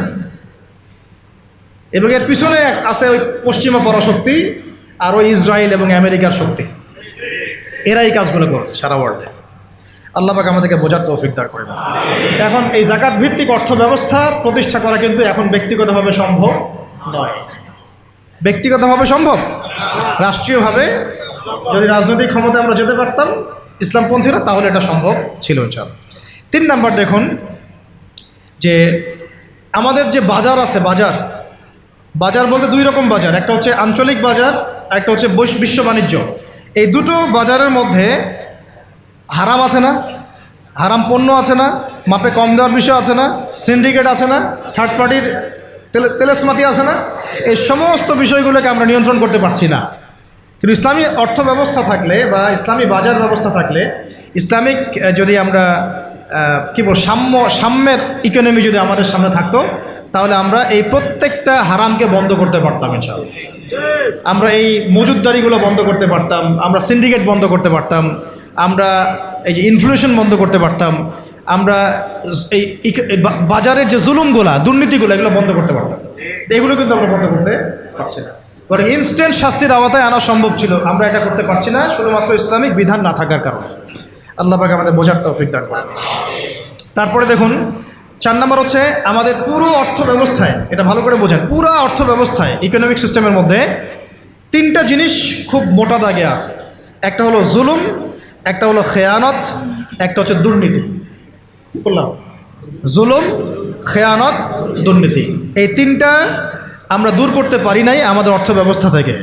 যদি ইসলামিক অর্থ ব্যবস্থা থাকতো, জাকাত ভিত্তিক, সাদাকা ভিত্তিক, কৃষি ভিত্তিক, শিল্প ভিত্তিক, হালাল বাণিজ্য, আঞ্চলিক এবং বৈশ্বিক, তাহলে দেখতেন ইনশাআল্লাহ সমস্ত জায়গা থেকে জুলুম, তারপরে আপনার এই খেয়ানত এবং এই দুর্নীতি একটাও স্থান পেত না। কারণ এটাতে জনগণকে আমরা তখন আল্লাহর কাছে জবাবদিহি করতে বাধ্য করতাম এবং আল্লাহ পাকের বিধান অনুযায়ী বিচার ফয়সালা করতাম। আল্লাহ পাকের বিধান অনুযায়ী বিচার ফয়সালা করা হতো, তখন তারা এই সাহসটা পেত না। 5 নম্বর হচ্ছে দেখুন যে ইসলাম বিরোধী যত মতবাদগুলো আছে, যেমন ধরেন কয়েকটার কথা তো বললাম, যেমন ইসলাম বিরোধী অনেক মতবাদ, আসলে তারা তো বুঝতে পারেন না যে কমিউনিজম একটা ইসলাম বিরোধী মতবাদ, সেকুলারিজম একটা ইসলাম বিরোধী মতবাদ। এগুলো তো পলিটিক্যাল, এর বাইরে সামাজিক অনেক ব্যাপার আছে। যেমন ইসলাম বিরোধী বিভিন্ন মতবাদ, সংস্কৃতি, কাদিয়ানি মতবাদ ধরেন, তারপরে ইসাই মুসলিমদের ফিতনা, ইসলাম বিরোধী যত মতবাদ, যেমন এই কমিউনিজম বা so-called communism, so-called democracy, so-called secularism, বা এই যে LGBTQ, তারপরে রিবা, কাদিয়ানি মতবাদ, এনজিওদের সুদের ফিতনা, ইসাই মুসলিমদের ফিতনা, যত ইসলাম বিরোধী মতবাদগুলো আছে এইগুলোকে রাষ্ট্রীয়ভাবেই আস্তে আস্তে আস্তে মিটিয়ে ফেলা সম্ভব ছিল। কিন্তু ইসলামী রাষ্ট্র ব্যবস্থা না থাকলে এটাকে আপনি মেটাতে পারবেন না, বরং তারা সমাজে আধিপত্য বিস্তার করার চেষ্টা করবে এবং তারা ফ্লুয়েন্টলি তাদের মিশনে কাজ করতে শুরু করবে। যেটা আমরা দেখেছি তারা কাজ করছে। কাদিয়ানীদেরকে কেউ ঠেকাচ্ছে কি? না। ইসাই মুসলিমদের ফেতনা কি কেউ ঠেকাতে পারছি আমরা? আমরা হয়তো দাওয়াত দিতে পারছি, বুঝাতে পারছি, ওদের এলেমের এগেনস্টে আমরা আমাদের এলেম জাহির করতে পারছি, মোনাজারা হচ্ছে, কিন্তু ওদের উপর কোনো মানে কঠোর ব্যবস্থা কিন্তু আমরা গ্রহণ করতে পারছি না। ওটা ব্যক্তিগতভাবে সম্ভব হচ্ছে না, কিন্তু রাষ্ট্র থাকলে আমরা পারতাম। রাষ্ট্র থাকলে আমরা পারতাম। এলজিবিটি কিউ, যে ওরা বলছে এলজিবিটি কিউ বইয়ের মধ্যে নিয়ে আসতেছে, রাস্তায় মানববন্ধন করছে, অধিকার চাচ্ছে, আইন পাস করতে বলছে, সমকামিতার আইন পাস করতে বলছে, সুদ তো আগেই হালাল করে ফেলছে তারা, মদের লাইসেন্স তো এগুলো আগেই দেওয়া হয়েছে, পতিতালয়ের লাইসেন্স আগেই দেওয়া হয়েছে। আর ইসাই মুসলিমরা কাজ করতেছে, শুধু এনজিওরা কাজ করতেছে, কাদিয়ানিরা কাজ করতেছে। আমরা কি এগুলোর একটাও গোড়ার থেকে কেটে ফেলতে পারছি? আচ্ছা, তো এটা আমরা পারতাম যদি আমাদের কাছে ইসলামী শাসন ব্যবস্থা বা ইসলামী একটা ইমারা বা একটা খেলাফা রাষ্ট্র থাকতো। এই জিনিসগুলো আমাদেরকে বুঝতে হবে। আল্লাহ পাক আমাদের বোঝার তৌফিক দান করুন। কয়টা বলছি? 5টা। 6 নম্বরটা খুব বেশি ইম্পর্টেন্ট। এটা আমাদের জন্য খুব বেশি ইম্পর্টেন্ট এই কারণে যে এটা জাতির মেরুদণ্ড। আমাদের জাতির মেরুদণ্ড কি? শিক্ষা। এখন আসেন একটু পিছনে ফিরে তাকান, বিগত 30, 40, 50 বছরে, বিগত 30 থেকে 40 বা 50 বছরে জাতীয় শিক্ষা ব্যবস্থার মধ্যে ইসলাম কতটুকু আছে আর কতটুকু নাই? আদৌ কি আছে? জাতীয় শিক্ষা ব্যবস্থা, আমি কিন্তু মাদ্রাসা শিক্ষার কথা বলছি না। আচ্ছা, মাদ্রাসা শিক্ষা ব্যবস্থা প্রণয়ন করতে হলো কেন? কারণ জাতীয় শিক্ষা ব্যবস্থার মধ্যে ইসলাম নাই, তাই। মাদ্রাসাগুলো না থাকলে তো ইসলাম মিটাই ফেলতো তারা। মাদ্রাসাগুলো না থাকলে কি করতো? ইসলাম মিটাই ফেলতো। তো মাদ্রাসার খেদমত তো একটা সুরত। আমার দেশের 80%, 90% মানুষ মুসলিম, কোটি কোটি ছেলে মেয়ে স্কুলে পড়াশোনা করে, কলেজে পড়াশোনা করে, ইউনিভার্সিটিতে পড়াশোনা করে। আচ্ছা, তাদের কি মৌলিক অধিকার না যে তারা প্রাইমারি স্কুলে কোরআন শিখবে, হাই স্কুলে তারা অন্তত আরবিটা শিখবে, ফরজে আইনের জ্ঞান জানবে, হাদিস শিখবে, সিরাত শিখবে, কোরআন অনুবাদ করতে পারবে বা কোরআনের তাফসীর করতে পারবে, অথবা তারা ফিকহ বা উসুলের জ্ঞানগুলো অর্জন করবে, মুফতি হবে, মুহাদ্দিস হবে, মুফাসসির হবে? এই অধিকার কি আমাদের এই কোটি কোটি ছেলের নাই, মেয়েদের নাই? আমরা শিক্ষাকে একদম সেকুলার করে ফেলছি। শিক্ষা ব্যবস্থার মধ্যে ইসলাম আনা যাবে না, ঠিক যেমন রাষ্ট্র ব্যবস্থার মধ্যে ইসলাম আনা যাবে না, অর্থনীতির মধ্যে ইসলাম আনা যাবে না, ঠিক ওই রকমই শিক্ষা ব্যবস্থার মধ্যেও ইসলাম আনা যাবে না। এই কনসেপ্টটাই আমরা আমাদের জাতিকে দীর্ঘদিন যুগের পর যুগ অন্ধকারে ডাকছি। এই জন্য দেখা যায় একজন এমপি সাহেব কোরআন তেলাওয়াত করতে পারে না, একজন বিসিএস ক্যাডার সূরা ফাতিহা পড়তে পারে না, একজন বুদ্ধিজীবী টকশো ফাটাই ফেলতেছে, একদম টকশো থেকে একদম কি একটা অবস্থা, টেবিল থাপড়ায় থাপড়ায় কথা বলছে, কিন্তু এদিকে সে ওযুর ফরজ বলতে পারে না। হ্যাঁ, এইভাবে আমরা আমাদের সমাজটাকে একদম ধ্বংস করে ফেলছি। এই জায়গায় কথা বলতে গেলে আমি একটু উত্তেজিত হয়ে পড়ি। আমরা আমাদের সমাজের শিক্ষাটাকে একদম ধ্বংস করে ফেলছি, একেবারে ধ্বংস করে ফেলছি। আমাদের আর্মি অফিসারদের কি এই অধিকার ছিল না যে তারা কোরআনে হাফেজ হবেন, তারা মুহাদ্দিস হতে পারবেন, মুফতি হতে পারবেন? হ্যাঁ, নবী সাল্লাল্লাহু আলাইহি ওয়াসাল্লামের যুগে যারা ফ্রন্টলাইন সোলজার, ফ্রন্টলাইন মুজাহিদ, তারা কি মুফতি ছিলেন না? মুহাদ্দিস ছিলেন না? কারি ছিলেন না? হাফেজ ছিলেন না? তাহলে আমাদের তো তারা ফ্রন্টলাইন যোদ্ধা, তাদের মধ্যে কয়জন হাফেজ, কয়জন আলেম, কয়জন কারি, কয়জন মুফতি, কয়জন মুহাদ্দিস? অথচ তাদেরকে এগুলো শিখতে দেওয়া হয় নাই। কারণ তারা এগুলো শিখে যদি আবার আল্লাহর পথে ফিরে আসে, তারাই যদি আবার ইসলামী রাষ্ট্রের কথা বলে। র্যাবের ভাইদের অধিকার ছিল না? পুলিশের ভাইদের অধিকার ছিল না? আমাদের বিজিবির ভাইদের অধিকার নাই? সবার অধিকার ছিল। বুদ্ধিজীবীদের, আমাদের ব্যবসায়ীদের, আমাদের যে আওয়াম জনগণ যারা, সবার অধিকার ছিল না? এই যে তোমরা যারা জেনারেল লাইন স্টুডেন্ট, তোমাদের অধিকার ছিল না?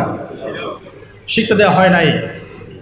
কিন্তু আমরা তাদেরকে মেসেজ দিতে চাই যে আপনাদের এটা শেখার পূর্ণ অধিকার আছে, এবং আপনারা যদি এগুলো শিখে আল্লাহকে চিনতে শিখেন, রাসূলকে চিনতে শিখেন এবং ইসলামিক রাষ্ট্রের গুরুত্ব তাৎপর্য বুঝতে শিখেন, আল্লাহ পাক আপনাদেরকে এই যুগের খালিদ আর ওমর বানাই দেবে ইনশাআল্লাহ।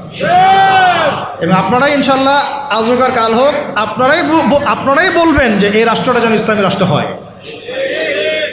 যখন আপনারা দেখতে থাকবেন, বুঝতে থাকবেন যে হ্যাঁ, কত জুলুমের শিকার হচ্ছি আমরা, আর ইসলামী রাষ্ট্র না থাকার কারণে আমরা কিভাবে বঞ্চিত হয়েছি, বৈষম্যের শিকার হয়েছে, তখন আপনারা নিজেরাই ইনশাআল্লাহ তাআলা দাওয়াত এবং জিহাদের মধ্য দিয়ে এই বাংলার মধ্যেই আপনারা ইসলামী রাষ্ট্র কায়েম করবেন ইনশাআল্লাহ। আমরা দোয়া করি যেন আমাদের এই ভাইদেরকে আল্লাহ হেদায়েত দান করেন। ঠিক আছে? এখন এই শিক্ষা ব্যবস্থার সংস্কার ব্যক্তিগতভাবে কি সম্ভব? ব্যক্তিগতভাবে আপনি হয়তো একটা স্কুল করলেন, ওই যে আমি বললাম যে আমি একটা প্রতিষ্ঠান করেছি, আপনি একটা মাদ্রাসা করেছেন, উনি একটা মক্তব করেছেন, উনি একটা স্কুল করেছেন, কলেজ করেছেন, এই পর্যায়ে পৌঁছতে থাকবেন। তারপরেও এখানে তো কিছুটা খেদমত করার সুযোগ আমাদের আছে, বাকি ক্ষেত্রগুলো তো একেবারেই বন্ধ করে দিয়েছে, তাই না? আর একটু ভেবে দেখেন, একটু চোখ বন্ধ করে ভেবে দেখেন, যদি ইসলামী রাষ্ট্র ব্যবস্থা থাকতো, ইসলামিক গভর্নমেন্ট থাকতো, তাহলে কত চমৎকার শিক্ষা ব্যবস্থা থাকতো, কত চমৎকার হতো প্রাইমারি স্কুলগুলো। প্রত্যেকটা প্রাইমারি স্কুল হয়ে যেত একটা মাদ্রাসার মতো, কত সুন্দর হতো আমাদের হাই স্কুলগুলো, আমাদের ইউনিভার্সিটিগুলো। থাকতো না কোনো ফ্রি মিক্সিং, থাকতো না কোনো নারী পুরুষের অবাধ মেলামেশা, থাকতো না কোনো অপরাজনীতি, থাকতো না কোনো জুলুম, আবরারকে এভাবে পিটায় হত্যা করার সুযোগ হতো না কারো। হ্যাঁ, হতো? থাকতো না কোনো, আর কি বলবো, হ্যাঁ, বেপরদামি, বেহায়ামি, এগুলো থাকতো না। তো আল্লাহ পাক আমাদেরকে ইসলামী শিক্ষা ব্যবস্থার দিকে জাতিকে নিয়ে যাওয়ার তৌফিক দান করবেন। আর এটা না থাকলে কি হবে? না থাকলে দিন বিবর্জিত শিক্ষা ব্যবস্থা চালু করা হবে, যেটা চালু করা হয়েছে। 7 নম্বর হচ্ছে, যদি আমরা ইসলামিক রাষ্ট্র গঠন করতে পারতাম, তাহলে ব্যাপকভাবে মসজিদ, মাদ্রাসা, ইসলামিক সেন্টার, হ্যাঁ, তারপরে ইসলামিক বিশ্ববিদ্যালয়, একদম আল আজহারের মতো, মদিনা বিশ্ববিদ্যালয়ের মতো, দারুল উলুম দেওবন্দের আদলে অনেক বড় বড় প্রতিষ্ঠান আমরা দেশের মধ্যে করতে পারতাম। বাইরের কান্ট্রিগুলো থেকে স্টুডেন্টরা এসে আমার দেশে পড়াশোনা করত, কিন্তু এটা কি আমরা কিন্তু করতে পারি না। বরং উল্টা দেখবেন, যদি এটা না থাকে তাহলে কি হচ্ছে, ব্যক্তিগত পর্যায়ে আপনাকে কাজ করতে হবে। এছাড়া বরং আমরা এমন একটা অবস্থা চলে যাব যে অন্যের কাছে হাত পাততে হবে আমাদেরকে একটা প্রতিষ্ঠান করার জন্য। আর রাষ্ট্র থাকলে রাষ্ট্রই দায়িত্ব নিত। টিচারদের বেতন দিবে রাষ্ট্র, ওস্তাদদের বেতন দিবে রাষ্ট্র, ইমাম সাহেবদের বেতন দিবে রাষ্ট্র, তাদেরকে গাড়ি দেওয়া হবে, তাদেরকে ফ্ল্যাট দেওয়া হবে, তাদের তো অধিকার আছে, তাদেরকে রেশন দেওয়া হবে, তাদেরকে দেশের সম্পদ হিসেবে গড়ে তোলা হবে, এবং জাতির আকীদা আমলের সংস্কারের জন্য তাদেরকে রাষ্ট্র কাজে লাগাবে। বরং রাষ্ট্র একটা গঠনমূলক সিলেবাস প্রণয়ন করবে, যেটা পড়লে সবার মধ্যে যে মিসকনসেপশনসগুলো দূর হয়ে যাবে। সম্ভব ছিল?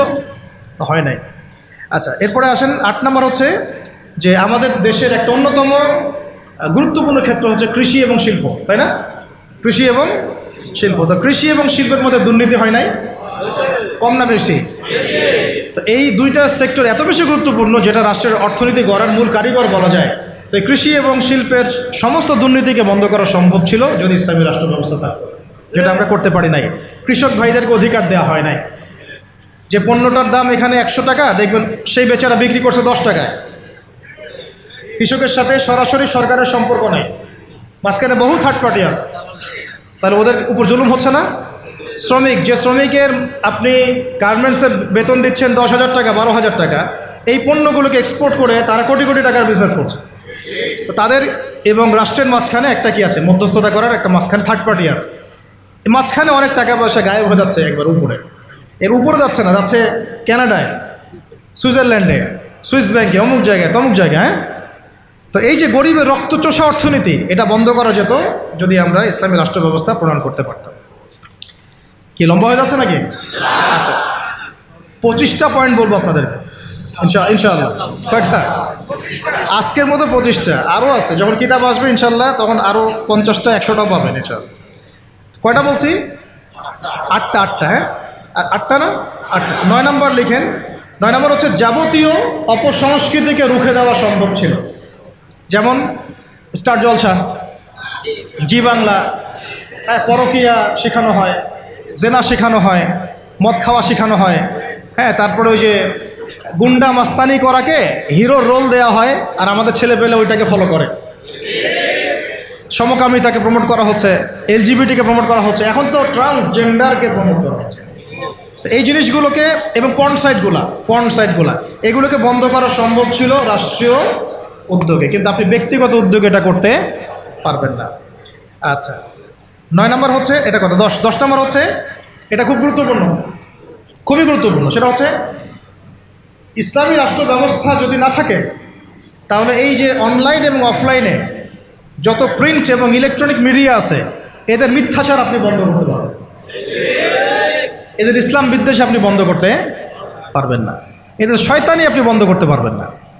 ওই প্রথম আলোর সামনে গিয়ে আপনি গরু জবাই করেন না যাই করেন, ওর কিছুই যায় আসবে না, কিছু যায় আসবে না। ছেলে মানুষই হবে একটা, ওর কিছু যায় আসবে? শয়তানের এগুলোতে কিছু যায় আসে নাকি?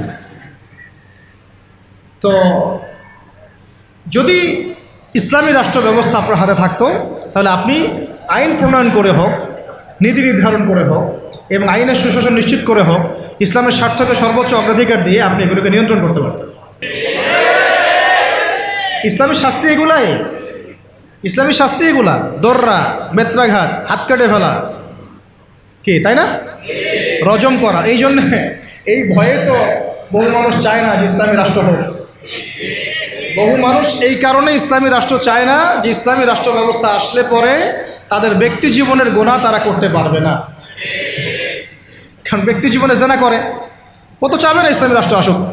ব্যক্তি জীবনে মদ খায়, ও তো চাইবে না যে মদ, আরে বাপরে বাপ, ইসলামী রাষ্ট্র আসলে তো 80টা বেত্রাঘাত করবে আমাকে, তাই না?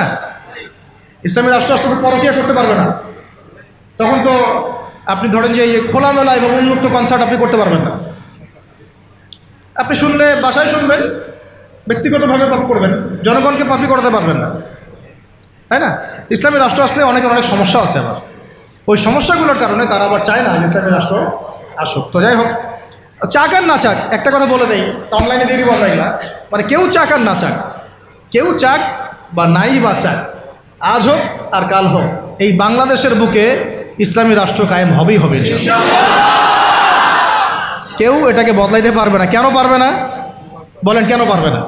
কারণ নবী সাল্লাল্লাহু আলাইহি ওয়াসাল্লাম ভবিষ্যৎবাণী করেছেন যে একটা কাঁচা বাড়ি বাদ থাকবে না, একটা পাকা বাড়ি বাদ থাকবে না যেখানে আল্লাহ পাক তার তাওহীদের কালিমা লা ইলাহা ইল্লাল্লাহ মুহাম্মাদুর রাসূলুল্লাহকে প্রকাশ করাবেন না। ওরা যে বলছেন অখণ্ড ভারত হবে, হ্যাঁ অখণ্ড ভারত হবে ঠিকই, তবে সেটা হবে কিসের? ইসলামের এবং তাওহীদের কালিমা লা ইলাহা ইল্লাল্লাহ মুহাম্মাদুর রাসূলুল্লাহ। অপেক্ষা করতে থাকো, তোমরা অপেক্ষা করতে থাকো। ফান্তাজিরু ওয়া ইন্না মাআকুম মিনাল মুনতাজিরিন। কোনো সমস্যা নাই, কিন্তু এটা হবেই হবে ইনশাআল্লাহ।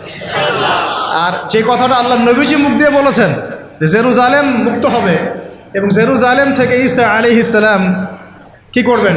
40 বছর এই বিশ্বকে শাসন করবেন, কারো ক্ষমতা নাই এটাকে ঠেকায়, এটাকে বদলাই দিবে এই ক্ষমতা না ইসরায়েলের আছে, আর না আমেরিকার আছে, আর না পশ্চিমা সভ্যতার আছে, আর না আমাদের এই গোমূত্রখোর মোদিদের আছে, ওদেরও না। এরা তো গোমূত্রখোর, এরা কি খোর? যারা গরুর পেশাব পান করে ওদের মাথায় কি থাকতে পারে? তো যখন ওগুলো খেয়ে নেশা মাথায় উঠে আর কি, তখন হেডাম দেখায়। বুঝতে পারছেন কথা? যাই হোক, আমরা দোয়া করি আল্লাহ পাক তাদেরকে হেদায়েত দান করেন। আবু জেহেলের জন্য তো দোয়া করা হয়েছিল না? আল্লাহ আবু জেহেল বা ওমর রাদিয়াল্লাহু আনহুর মধ্যে যাকে আপনি ভালোবাসেন আল্লাহ আপনি হেদায়েত দান করেন। এমন হতেই পারে যে তাদের বহু মানুষ ইসলামের সৌন্দর্য দেখে আমাদের দিনে ইনশাআল্লাহ দীক্ষিত হবে, এটা হতেই পারে। বিইজ্জে আজিজ আও যুল্লি যালিল, একটা হাদিসে আছে যে সম্মানের ঘরে সম্মানের সাথে ঢুকবে, অসম্মানের ঘরে একবার অপদস্থ করে ইসলাম ঢুকবে ইনশাআল্লাহ। তো যাই হোক, পয়েন্টটা ছিল কি, যে আমরা যদি ইসলামিক রাষ্ট্র ব্যবস্থা থেকে যেতে পারি তাহলে প্রিন্ট এবং ইলেকট্রনিক মিডিয়ার এই যে ইসলাম বিদ্বেষ এগুলোকে আমরা বন্ধ করতে পারবো। তখন আমরা ইনসাফ প্রতিষ্ঠা করতে পারবো এবং সত্য মানুষের কাছে প্রচার করতে পারবো। সারা বিশ্বে ইসলামকে এই যে জঙ্গি, সন্ত্রাসী এই শব্দগুলো কারা ছড়াইছে বলেন তো? এই মিডিয়ারাই ছড়াইছে। কারা ছড়াইছে? এই মিডিয়ারা ছড়াইছে। ইহুদিরা ছড়াইছে, খ্রিস্টানরা ছড়াইছে, জায়নিস্টরা ছড়াইছে, সবাই ইসলামকে জঙ্গি ধর্ম, সন্ত্রাসীর ধর্ম এগুলো ছড়াইছে না? মুজাহিদদেরকে বলেছে এরা সন্ত্রাসী। এখন পর্যন্ত হামাসের ভাইদেরকে তারা বলে সন্ত্রাসী, আর এই জালেম ইসরায়েলকে তারা বলে কি বলে? হ্যাঁ, মানবতাবাদী না? আমাদের ভাইরা ওখানে নির্যাতিত হচ্ছেন, নিপীড়িত হচ্ছেন, কিন্তু আল্লাহ পাকের কাছে ওই জায়গাটা অনেক মকবুল একটা জায়গা। কেন মকবুল? আল্লাহ পাক ওই জায়গা থেকে বেশি সুহাদা নিচ্ছেন আল্লাহর কাছে, বেশি শহীদ আল্লাহ ওইখান থেকে নিচ্ছেন। তো এটা দেখে আমাদের তো রক্ত আর ঠান্ডা থাকে না, সবার গরম হয়ে যায়, কেউ দেখতেও পারি না এখন এগুলা। কিন্তু আমাদের হাত বাঁধা, আপনি কিছু করতে পারছেন না।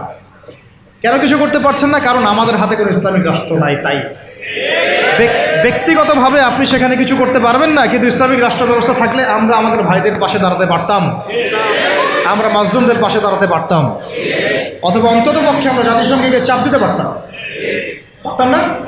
অথবা আমরা ইউনাইটেড একটা মুসলিম কমিউনিটি করতে পারতাম পুরো বিশ্বের শক্তিশালী মুসলিম রাষ্ট্রগুলো নিয়ে।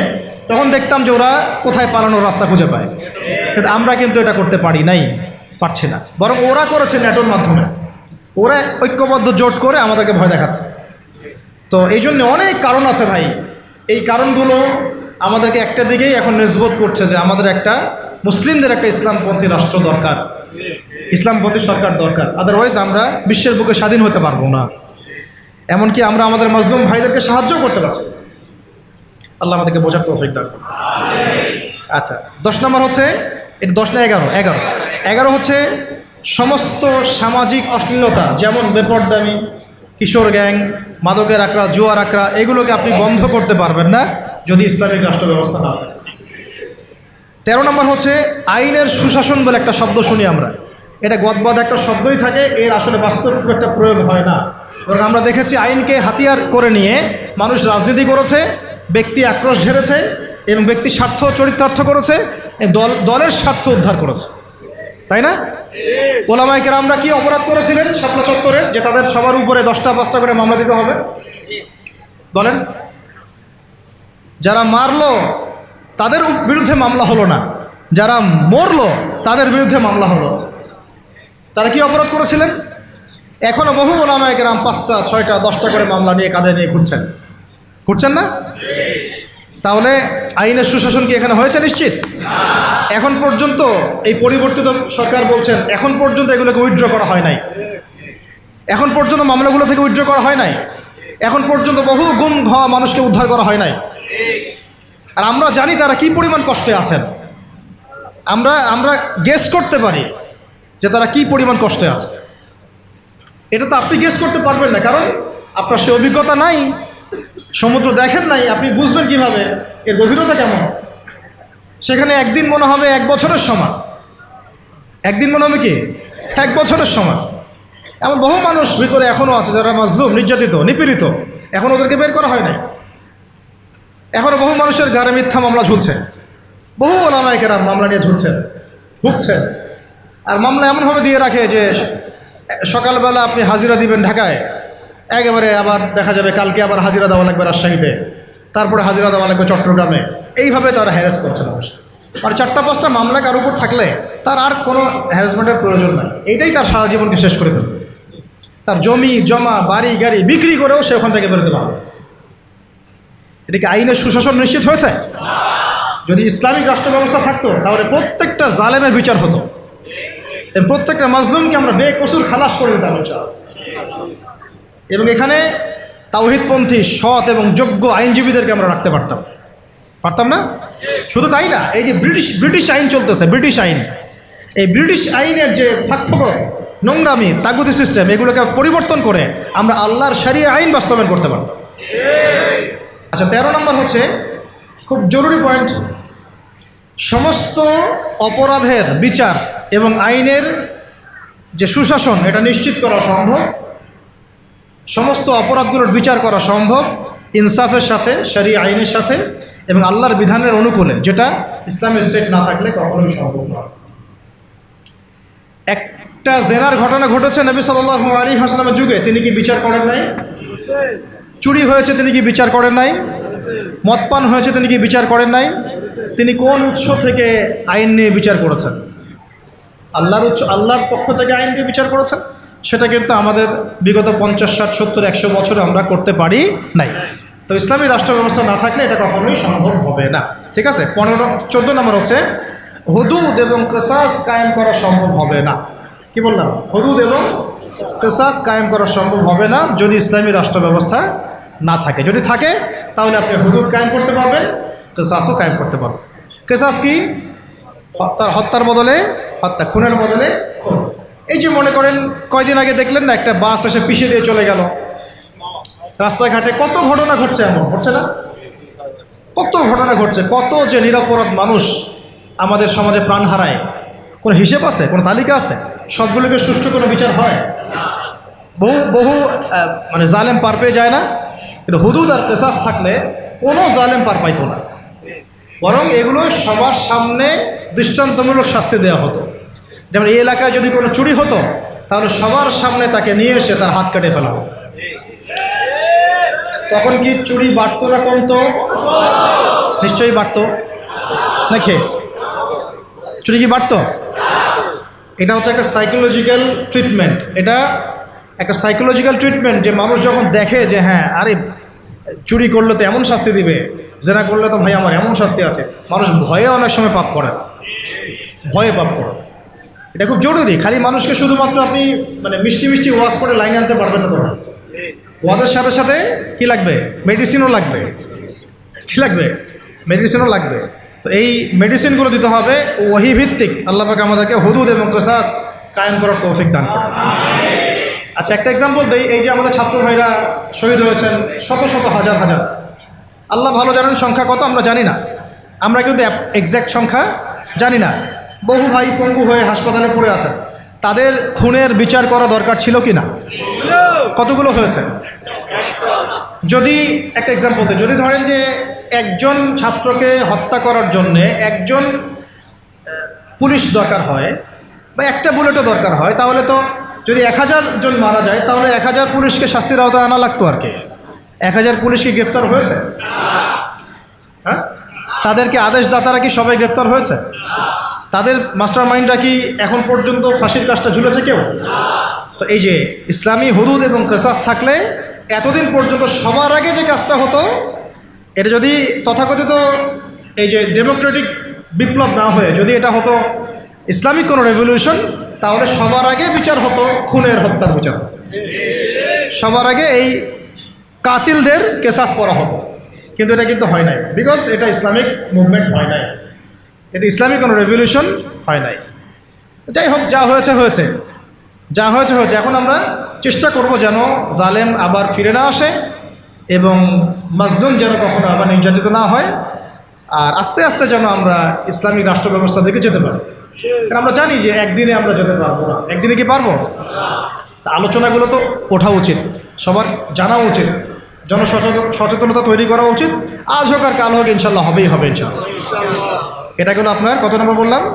13 নম্বর। 14 নম্বর। 15 নম্বর হচ্ছে, এটা খুব জরুরি পয়েন্ট, প্রত্যেকটা ডিপার্টমেন্টে হোক প্রশাসন, হোক ব্যাংকিং সিস্টেম, হোক ইকোনমিক্স, হোক রাজনীতিবিদদের মধ্যে, হোক আপনার প্রিন্ট মিডিয়া, ইলেকট্রনিক মিডিয়ায়, প্রতিটা ডিপার্টমেন্টে যত ভারতীয় দালাল আছে, বিজাতীয় দালাল আছে, বিজাতীয় দোসর আছে, এদেরকে আপনি চিহ্নিত করে শাস্তির আওতায় আনতে পারবেন না যদি আপনি ইসলামিক রাষ্ট্র ব্যবস্থার দিকে না যান।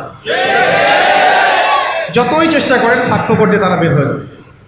ইসলামিক রাষ্ট্র ব্যবস্থার মধ্যে নাই, তো তারা এখানে ফাঁকফোকর খুঁজবে, পেয়েও যাবে, পার পেয়েও যেতে পারে। যেমনটা বিগত সময় হয়েছে না? বিগত সময় তো অনেক অপরাধী পার পেয়ে যায় নাই, গিয়েছে। সবার কি বিচার হয়েছে? হয় নাই। আল্লাহ পাক আমাদেরকে বোঝার তৌফিক দান করে দেন। 16 নম্বর হচ্ছে, এটা যদি একবার বলেছি আবার রিপিট হচ্ছে, যে গরিব মানুষের অধিকার নিশ্চিত করা যাবে। গরিবের অধিকার নিশ্চিত করা যাবে ইনশাআল্লাহ। শুধু গরিব না, জন্তু জানোয়ারের অধিকার পর্যন্ত নিশ্চিত করা যাবে ইনশাআল্লাহ। পশু পাখি, জন্তু জানোয়ারের অধিকার পর্যন্ত নিশ্চিত করা যাবে ইনশাআল্লাহ। ওমর রাদিয়াল্লাহু আনহু বলতেন যে আমি ভয় পাই যে আমার রাষ্ট্রে বা আমার রাজ্যে যদি ওই ইরাকের, সুদূর ইরাকের ফোরাত নদীর তীরে কোনো ছাগলের বাচ্চাও যদি না খেয়ে মারা যায়, আমি ভয় পাই যে আল্লাহ পাক সেই জন্যও আমাকে জবাবদিহি করাবেন। এটা ছিল ইসলামী খিলাফা। এটা ছিল কি? ইসলামী খিলাফা। এই জবাবদিহিতা অন্য কোন গভর্নমেন্ট দিয়েছে বিশ্বের মধ্যে? উমর রাদিয়াল্লাহু আনহু বললেন যে এটা আমার, আর এটা আমার ছেলে আব্দুল্লাহ, তার অংশটুকু নিয়ে আমি কাপড় বানিয়েছি।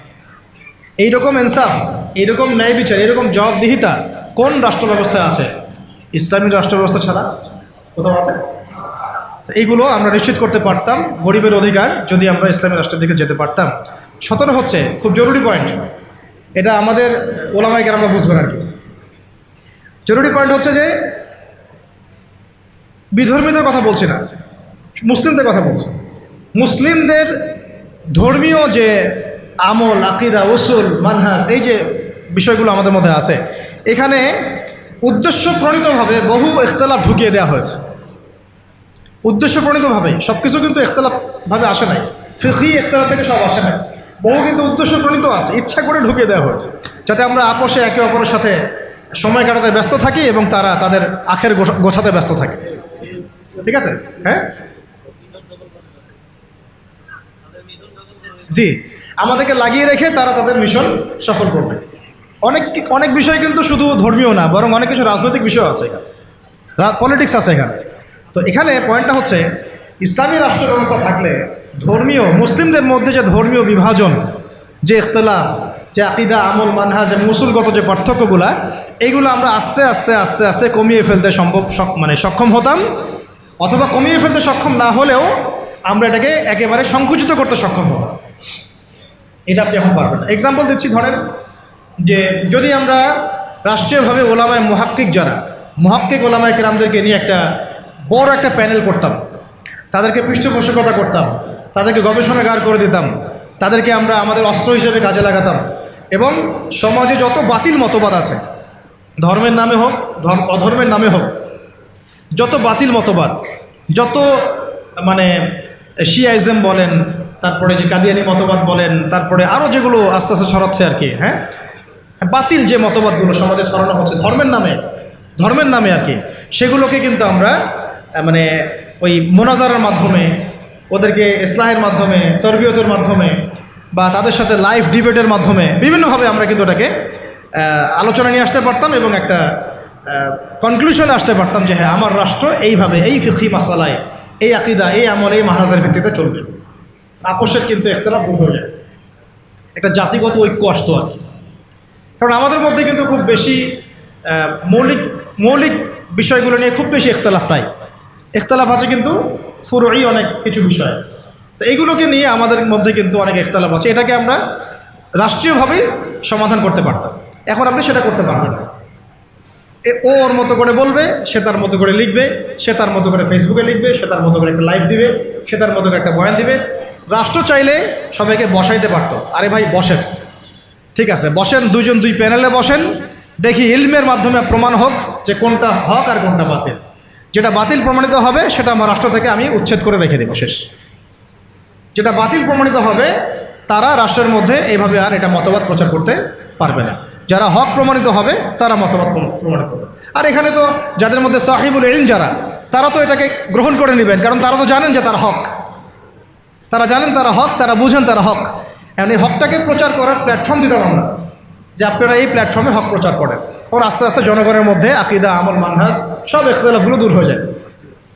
সব দূর না হলেও অ্যাটলিস্ট এটাকে কমায় ফেলা সম্ভব হতো এবং সংকুচিত করা তো অবশ্যই সম্ভব হতো, কিন্তু এটা আপনি এখন আর করতে পারবেন না, যেহেতু ইসলামিক রাষ্ট্র ব্যবস্থা আমাদের মধ্যে নাই।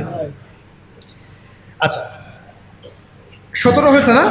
18। আচ্ছা, ধৈর্য আছে না শেষ? আচ্ছা, 18 হচ্ছে, ইসলামী রাষ্ট্র ব্যবস্থা থাকলে আমরা বিধর্মী অমুসলিমদের মাঝে ব্যাপক দাওয়াতের কাজ করতে পারব রাষ্ট্রীয় উদ্যোগেই, এবং এতে করে তারাও ইসলামের দিকে আসার একটা সুযোগ পেত।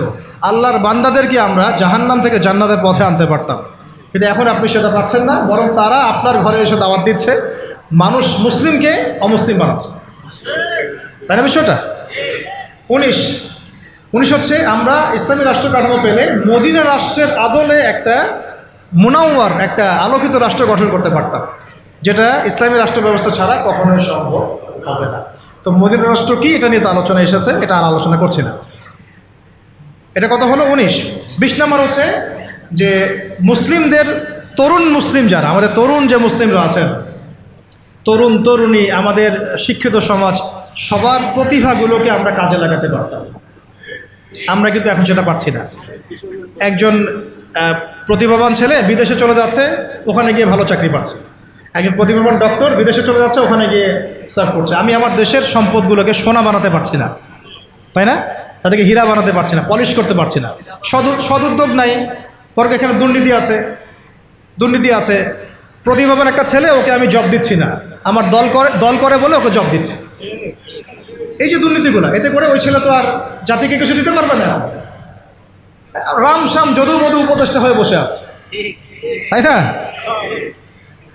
আমরা তো এগুলোর যোগ্যই না, আমরা কি না, আমাদের তো জ্ঞান নাই। এলেম কালাম কিছুই নাই, রামসাম যদু মধু সব উপদেষ্টা হয়ে বসে আছে।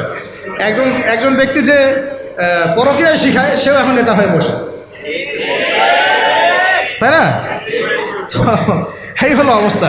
তো প্রতিভার মূল্যায়ন হবে না যদি ইসলামী রাষ্ট্র ব্যবস্থা না কায়েম। তো আরেকটা বিষয় হচ্ছে, এটা কত বললাম 20, 21 হচ্ছে প্রযুক্তিগত যত উন্নয়ন আছে না, আপনার ইন্টারনেট সেকশন বলেন, অনলাইন সেকশন, অফলাইন সেকশনের কথাই বলেন, ইনক্লুডিং নিউক্লিয়ার প্ল্যান্টস, মিসাইলস, এইগুলো পর্যন্ত আমরা তৈরি করতে পারতাম যদি ইসলামী রাষ্ট্র থাকতো। এখন যেহেতু ইসলামী রাষ্ট্র নাই, আপনি চাইলেও এগুলো করতে পারছেন না। প্রযুক্তিগত কোনো উন্নয়ন করতে পারছি না আমরা, বরং অন্যের কাছে হাত পেতে বসে আছি। আমাদেরকে অ্যাপস দাও, আমাদেরকে সার্ভার দাও, আমাদেরকে এইটা দাও, আমাদেরকে সেইটা দাও, আমাকে ড্রোন দাও, আমাকে মিসাইল দাও, তাই না? কিন্তু দেখেন নবী সাল্লাল্লাহু আলাইহি ওয়াসাল্লাম যখন মদিনা রাষ্ট্র গঠন করেছেন, তিনি নিজে নিজের রাষ্ট্রে এগুলো উৎপাদন করেছেন। মদিনা রাষ্ট্রের অস্ত্র থেকে আসছে, মদিনায় উৎপন্ন করা হয়েছে, উৎপন্ন করা হয় নাই। সামরিক প্রশিক্ষণ কোথায় দেওয়া হয়েছে? মদিনাতেই দেওয়া হয়েছে। এবং তখনকার যুগের উপযুক্ত যে প্রযুক্তি, এই প্রযুক্তিগুলো সাহাবীদের কাছে ছিল না? ওই সমসাময়িক প্রযুক্তিগুলো কিন্তু সাহাবীদের কাছে ছিল। তো মূল কথা হচ্ছে কি, এক কথায় যে আমরা ইসলামী রাষ্ট্র ব্যবস্থা গঠন করতে না পারলে আমাদের দেশের মধ্যে প্রযুক্তিগত এবং সামরিক উন্নয়ন ত্বরান্বিত করতে পারবো না, বরং অন্যের কাছে আমাকে হাত পেতে বসে থাকতে হবে। তখন শত্রু আমাকে অতটুকুই দিবে যার ডিফেন্স সিস্টেম তার কাছে আছে। এমন অস্ত্র সে আমাকে বিক্রি করবে না যার ডিফেন্স সিস্টেম ওর কাছে নাই। এটা আমাদের বোঝা উচিত। আর আল্লাহ পাক কি আমাদের মাথায় কিছুই দেন নাই? আমাদের যদি প্রতিভাগুলোকে আমরা কাজে লাগাতে পারতাম, তাহলে আমরা দেশের মধ্যেই তাদেরকে দিয়েই এইসব ড্রোন, এইসব মিসাইলস, নিউক্লিয়ার প্ল্যান্টস আমরাই বানাতে পারতাম। আর আমরা যদি জিজ্ঞাসা করি আমাদের পলিটিশিয়ানদেরকে যে বিগত 50 বছর ধরে স্বাধীনতা তো ধোয়া তুলতেছেন, তা আপনারা কী করছেন? একটা ক্ষেপণাস্ত্র তৈরি করতে পারছেন? একটা ড্রোন কি বাংলাদেশে তৈরি করতে পারছেন? তো একটা হচ্ছে যে অস্ত্র শস্ত্রে আমরা আমাদের সামরিক বাহিনীকে শক্তিশালী করতে পারতাম, উন্নত অস্ত্র, উন্নত সামরিক অস্ত্র, যেটা কিন্তু আমরা এখন পর্যন্ত পারি নাই। আমরা জানি না আমাদের আকাশসীমা কিন্তু সেফ না, আমাদের আকাশসীমা কিন্তু সেফ না। আমাদের সমুদ্র সীমা এখন পর্যন্ত আমরা বলতে পারি না যে পরিপূর্ণ সেফ।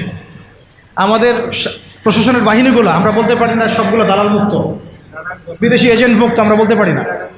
তো আল্লাহ পাক আমাদেরকে এমন ইসলামী রাষ্ট্র গঠন করার তৌফিক দান করেন যে রাষ্ট্রে আমরা আমাদের এই প্রশাসনের ভাইদেরকে তাওহীদপন্থী ইমানদার বানাবো এবং সবচেয়ে সেরা অস্ত্র তাদের হাতে তুলে দেবো ইনশাআল্লাহ। রাষ্ট্র যদি জিহাদ করে তাহলে ফ্রন্ট লাইনে কারো জিহাদ করবে? আমাদের এই ভাইরাই তো করবে।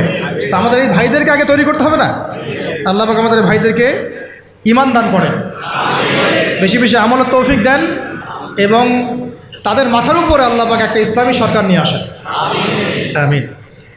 আচ্ছা, 22 হচ্ছে যে আমরা 23 হচ্ছে আমাদের এই পুরো তরুণ প্রজন্মকে আমরা জিহাদি জজবায় গড়ে তুলতে পারতাম। এটা কিন্তু আপনি এখন পাচ্ছেন। এটা জজবা মানে কি বোঝাচ্ছি? জজবা মানে কি আপনি শুধু আবেগে ভেসে পড়বেন এমন বোঝাচ্ছি না, বরং আমাদের জেনারেশন রেডি, তার আল্লাহর জন্য সবসময় জীবন দেওয়ার জন্য প্রস্তুত। এমন জেনারেশন আমাদের আফগান ভাইদের মধ্যে নাই, হামাসের ভাইদের মধ্যে নাই। যে কোনো সময় যদি শত্রু আক্রমণ করে তারা প্রস্তুত। এখন আপনারাই বলেন তো দেখি, যারা ভয় দেখাচ্ছে চট্টগ্রাম কেটে ফেলবো, ফেনি নিয়ে নিব, এই করব সেই করব, হাসেন না। যদি আল্লাহ না করুক, যদি তারা কোনো পদক্ষেপ নিয়েই ফেলে, আমাদের প্রজন্ম কি প্রস্তুত? আমাদের প্রজন্মের আমরা কেউ কি AK-47 চালাতে পারি? আমাদের কেউ কি মার্শাল আর্টস জানি? আমাদের কেউ কি 10 রাউন্ড দৌড়াতেও পারি? তাহলে আমাদের কেউ কি তরোয়ালও চালাইতে পারে? অথচ নবী সাল্লাল্লাহু আলাইহি ওয়াসাল্লামের যুগে সাহাবায়ে কেরাম একজন সাহাবী প্রশিক্ষিত ছিলেন। আচ্ছা, আলী রাদিয়াল্লাহু আনহু কেমন মানুষ ছিলেন? তাসবিহ তাহলিল করতেন খালি? ভয়ে তার সামনে কেউ দাঁড়াইতে পারত না। যেই দাঁড়াইতো তাকেই তিনি একেবারে গর্দান উড়াই ফেলতে পারতেন। এত প্রশিক্ষিত ছিলেন আলী ইবনে আবি তালিব। হ্যাঁ, ওমর ইবনে খাত্তাব তিনি কি শুধু কোরআন তেলাওয়াতই করতেন, নামাজই পড়তেন, তাহাজ্জুদই পড়তেন? তিনি এত বেশি প্রশিক্ষিত ছিলেন, তার সামনে 10 জন দাঁড়াইতে পারত। হামজা রাদিয়াল্লাহু আনহু। তাহলে দেখেন আমাদের পুরো জেনারেশনকে দেখেন, ইনক্লুডিং আমাকে দেখেন, আমরা কি আসলেই প্রস্তুত? দেখা যায় আমাদের গতকালকে বলছিলাম যে 4-5 জন ডাকাত যদি একটা ছোট্ট ছুরি নিয়ে আমাদের সামনে দাঁড়ায়, আমাদের তো ভাই খবর হয়ে গেছে, ভাই কি আছে নে, সব নেই, তা আমাকে ছাড়, বিষয়টা এমন না। কিন্তু একটা সময় ছিল যে আমাদের জেনারেশনের তরুণরা একাই 8-10 জনের সাথে লড়াই করতে পারত, ভয় করতো না। দেখেন আমরা কিন্তু এরকম মানে প্রশিক্ষিত একটা প্রজন্ম করতে পারি নাই, কিন্তু ইসলামী রাষ্ট্র থাকলে আমরা পারতাম না। প্রত্যেক স্কুলের ছাত্রদেরকে আমরা কিন্তু স্কাউটের মাধ্যমে হোক বা মিলিটারিদের আওতায় নিয়ে এসে হোক একটা 6 মাসের ট্রেনিং দিতে পারতাম, কলেজের ছাত্রদেরকে দিতে পারতাম, ভার্সিটির ভাইদেরকে দিতে পারতাম। আমাদের মিসাইলস লাগবে, প্রশিক্ষণ লাগবে, ট্রেনিং লাগবে, তাই না? জাবাজ আমাদের সব অফিসার লাগবে। এই ক্ষমতা বাঙালি জাতির আছে, এই ক্ষমতা আমাদের আছে, আমাদের আর্মি ভাইদের আছে, আমাদের বিজেপি ভাইদের মধ্যে আছে, ওই কলিজা তাদের আছে ঠিকই। কিন্তু রাষ্ট্রীয় ইসলামী রাষ্ট্র না থাকার কারণে, রাষ্ট্রীয় পৃষ্ঠপোষকতা না থাকার কারণে এবং রাষ্ট্রীয় চাপ তাদের উপর থাকার কারণে তারা তাদের প্রতিভার বিকাশ ঘটাতে পারে নাই। আমি চ্যালেঞ্জ করতেছি, আপনি বিএসএফ, এই যে ভারতের বিএসএফের 100 জনকে লাগান বর্ডারে, আমাদের বিজিবির 20টা ভাইকে লাগান, ওরা পারবে না ইনশাল্লাহ। যদি ক্ষেপণাস্ত্র না নিক্ষেপ করে ওরা পারবে না, যদি আসমান থেকে বিমানে ওরা যদি ফায়ার না করে তাহলে ওরা পারবে না, মাঠে ওরা আমাদের 20 জন বিজিবির ভাইদের সাথে পারবে না ইনশাল্লাহ। পারবেন, আমি বলছি, গ্যারেন্টি দিচ্ছি পারবে না ইনশাল্লাহ, দেখে নিয়ে। কিন্তু ওরা আমাদের উপরে মানে চড়াও হচ্ছে কিসের ভিত্তিতে? আমাদের আওয়ামদের মধ্যে প্রশিক্ষণটা নাই এবং আমাদের মধ্যে ওই প্রযুক্তি নাই, আমাদের মধ্যে ওই পরিমাণ অস্ত্রশস্ত্র নাই, এই জন্য তারা এই দাপটটা দেখাচ্ছে। কিন্তু আমাদের আর্মি অফিসাররা, আমাদের এই বিজিবির ভাইরা, নৌবাহিনীর ভাইরা, আমাদের এই আপনার বিমান বাহিনীর ভাইরা, তারা অনেক অনেক বেশি প্রশিক্ষিত। কিন্তু আমরা তাদেরকে ওইভাবে ইমানের চর্চায় নিয়ে এসে আল্লাহর রাহে জীবন বিসর্জনের মানসিকতা তৈরি করতে পারি। আল্লাহ পাক আমাদেরকে বোঝার তৌফিক দান করুন। তো এটা আমাদের শুধু তাদের জন্য না, আমাদের পুরো এই তরুণ সমাজ সবাইকেই এই প্রশিক্ষণগুলোর আওতায় নিয়ে আসা উচিত। কিন্তু এটা আপনি এখন পারছেন না। যদি ইসলামী রাষ্ট্র ব্যবস্থা হয় কখনো, তাহলে ইনশাআল্লাহ পারবেন ইনশাআল্লাহ। ঠিক আছে, আল্লাহ পাক আমাদেরকে বোঝার তৌফিক দান। 24 হয়ে গেছে, 23, হ্যাঁ 24 হচ্ছে যে আমরা যদি একটা ইসলামিক রাষ্ট্র পর্যায় পর্যন্ত যেতে পারি তাহলে কি হবে? তাহলে আমরা পুরো মানে বিশ্বের বড় বড় যে ইসলামিক রাষ্ট্রগুলো আছে, যেমন ধরেন যে মালয়েশিয়া, তারপরে ধরেন যে সৌদি আরবিয়া বা কাতার বা তুরস্ক বা আফগানিস্তান, পাকিস্তান বা আরও বড় বড় যে রাষ্ট্র, ইরান, যে রাষ্ট্রগুলো মানে কম বেশি ইসলামের সাথে সম্পৃক্ত, একটা ঐক্যবদ্ধ জোট আমরা গঠন করতে পারতাম, ন্যাটোর চেয়েও শক্তিশালী। তখন কিন্তু আমরা ওদেরকে চোখ রাঙাতে পারতাম। এটা আল্লাহ পাক করতে বলেছেন আমাদেরকে সূরা আনফালের মধ্যে, কিন্তু আমরা সেটা করি নাই। আল্লাহ বলেছেন যে কাফেররা জোটবদ্ধ হচ্ছে, তোমরাও যদি জোটবদ্ধ না হও তাহলে দুনিয়ার মধ্যে ফাসাদ সৃষ্টি হবে। হয়েছে, এটা ইসলামী রাষ্ট্র ছাড়া সম্ভব না। একা একা তো আপনি এটা করতে পারবেন। তারপরে আমরা আমাদের মজলুম ভাইদের পাশে থাকতে পারতাম, তাদেরকে হেল্প করতে পারতাম। তখন আমরা ওই ঐক্যবদ্ধ জোট মিলে, শক্তি মিলে আমরা কিন্তু ইসরায়েলের বিরুদ্ধে কথা বলতে পারতাম না? আমাদের গাজায় আমাদের মজলুম ভাই বোনদের পাশে দাঁড়াতে পারতাম। এখন তো সবাই বিক্ষিপ্ত, ওরা আমাদের সবাইকে একা একা বাগে পাইছে, আর কি একা একা বাগে পাইছে। ওই 3 ভাইয়ের মতো ঘটনা হয়েছে। হ্যাঁ, 3 ভাইকে একজন হত্যা করতে চায়, তো প্রথমে এক ভাইকে গিয়ে বুঝাইছে যে আরে তোর ওই 2 ভাই তো তোকে দেখতে পারে না, ওদের সাথে চলিস না, তুই আমাদের সাথে থাক। হ্যাঁ, এভাবে বুঝায় ওকে আলাদা করে ওকে প্রথমে জবাই করছে। ওর 2 ভাইকে বোঝাচ্ছে, আরে ওকে জবাই করছে তো ঠিক আছে, ও অপরাধ করছে তাই করছে, তুই তো ওর অপরাধ করিস নাই, তোকে করবো না, তুই আমার সাথে থাক। সে তার সাথে থাকা শুরু করছে, পরে ওকেও জবাই করছে। শেষমেশ ওই যে ফাঁকা একজন ছিল ওকেও জবাই করছে। ওরা এই পলিসিতে গেছে। আল্লাহ পাক আমাদেরকে বৈশ্বিক ইসলামী জোট গঠন করার তৌফিক দান করুন। আর শেষটা হচ্ছে যে ইসলামী রাষ্ট্র ব্যবস্থা যদি না থাকে তাহলে আমরা সত্যিকারের চূড়ান্ত স্বাধীনতা বলতে যা বোঝায় তার স্বাদ আমরা কখনোই আস্বাদন করতে পারি। চূড়ান্ত স্বাধীনতা মানে কি?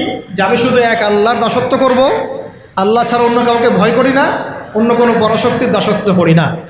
এক আল্লাহর দাসত্বে পুরো জাতি মিলে আমরা স্বতন্ত্র স্বাধীন। এই স্বাধীনতার স্বাদ আমরা আস্বাদন করতে পারবো না যদি একটা ইসলামী রাষ্ট্র ব্যবস্থা না আসে। আল্লাহ পাক আমাদের সবাইকে চূড়ান্ত স্বাধীনতা অর্জন করার তৌফিক দান করুন। এখন এখানে একটা কথা মিস হয়ে গেছে, যেটা গতদিন মিস হয়ে গেছিল, মনে পড়ছে বলে দিই। ইসলামী রাষ্ট্র ব্যবস্থার আরেকটা মূল বিষয় আছে যে কোনো মহিলা নেত্রী আবার আমির হইতে পারবে না। কি হইতে পারবে না? কোনো মহিলা নেত্রী আমির হইতে পারবে না। আর রাষ্ট্র চলবে শুরাভিত্তিক। কিভাবে চলবে? শুরাভিত্তিক। তো মাশওয়ারা দিতে পারে, হয়তো মাশওয়ারা দিতে পারে, কিন্তু আমির হইতে পারবে না। নবী সাল্লাল্লাহু আলাইহি ওয়াসাল্লাম তার স্ত্রীদের মাশওয়ারা নিয়েছেন, কিন্তু আমির হতে পারবে না। এটা তো আমাদের এখন এক্স এবং ওয়াই উভয় দলেরই তো আমির হচ্ছেন নারী নেত্রী, নাকি? তাই না?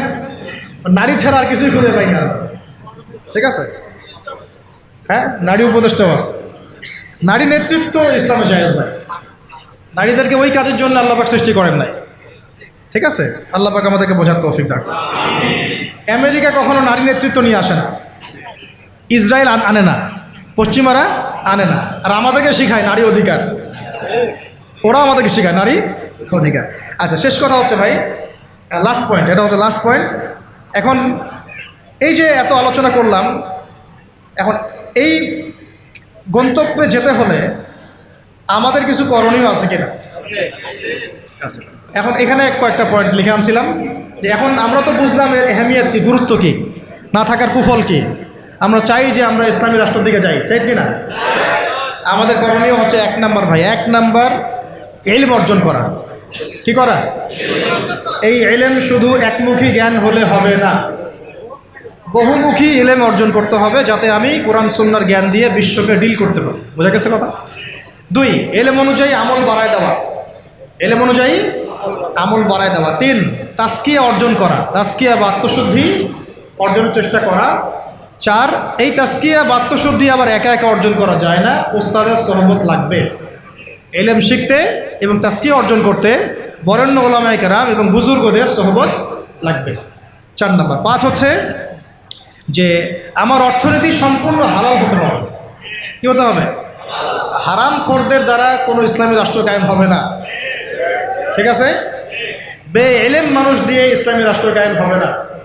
তাজকিয়া যাদের মধ্যে নাই তাদেরকে দিয়ে হবে না। যাদের উপরে মুরব্বীদের দোয়া এবং সোহবত নাই তাদেরকে দিয়েও হবে না। ঠিক আছে, আল্লাহ বোঝার তৌফিক দান করেন। 5 নাম্বার হচ্ছে, আচ্ছা 6 নাম্বার হচ্ছে যে আমাদেরকে শারীরিক এবং মানসিকভাবে প্রস্তুত থাকতে হবে। শারীরিক এবং মানসিকভাবে প্রস্তুতি রাখতে হবে। এটা আপনারা বুঝে নেন আমি কি বুঝাতে চাইছি। 6 নাম্বার হচ্ছে যে আমাদের সবাইকেই, একজনকে না, সবাইকেই সৎ কাজে আদেশ করতে হবেই হবে। সবাইকেই সৎ কাজে আদেশ করতে হবে, সবাইকে অসৎ কাজে নিষেধ করতে হবে, সবাইকে আদর্শ পরিবার গড়ার চেষ্টা করতে হবে। যদি পরিবার আমার কথা না শুনে, আমার আকীদা আদর্শে আমার সাথে না থাকে, প্রয়োজনে আসহাবুল কাহাফের মতো একা চলতে হবে, তাও আপনাকে বাতিলের সামনে আপোষ করা বা আত্মসমর্পণ করা যাবে না। খালাস। 9 হচ্ছে আমাদের সন্তানদেরকে এবং এই তরুণ প্রজন্মকে এবং আমাদের সন্তানদেরকে একেবারে মর্দে মুজাহিদ রূপে করতে হবে। বলবেন ইনশাআল্লাহ? আমাদের এই তরুণ প্রজন্মকে এবং আমাদের সন্তানদেরকে একদম মর্দে মুজাহিদ রূপে গড়তে হবে। কয়টা বলছি? 8টা? 9টা? 9 নাম্বার। 9 নাম্বার হচ্ছে যে এটা দাবি আমাদের, এবং কাজও কিভাবে করব আমরা জানি না এখন পর্যন্ত, কিন্তু আমাদের দাবিটা উত্থাপন করা উচিত। সেটা হলো আমাদের এই তরুণ সমাজকে, অন্তত এই তরুণ যুব সমাজকে বাধ্যতামূলক প্যারামিলিটারি প্রশিক্ষণের ব্যবস্থা করতে হবে। এটা ছাড়া আমরা কিন্তু প্রস্তুতি গ্রহণ করতে পারব। ঠিক আছে, আল্লাহ পাক আমাদেরকে বোঝার তৌফিক দান করুন। তারপরে প্রত্যেকটা ডিপার্টমেন্ট থেকে ভারতীয় সমস্ত দালালদেরকে দূর করতে হবে,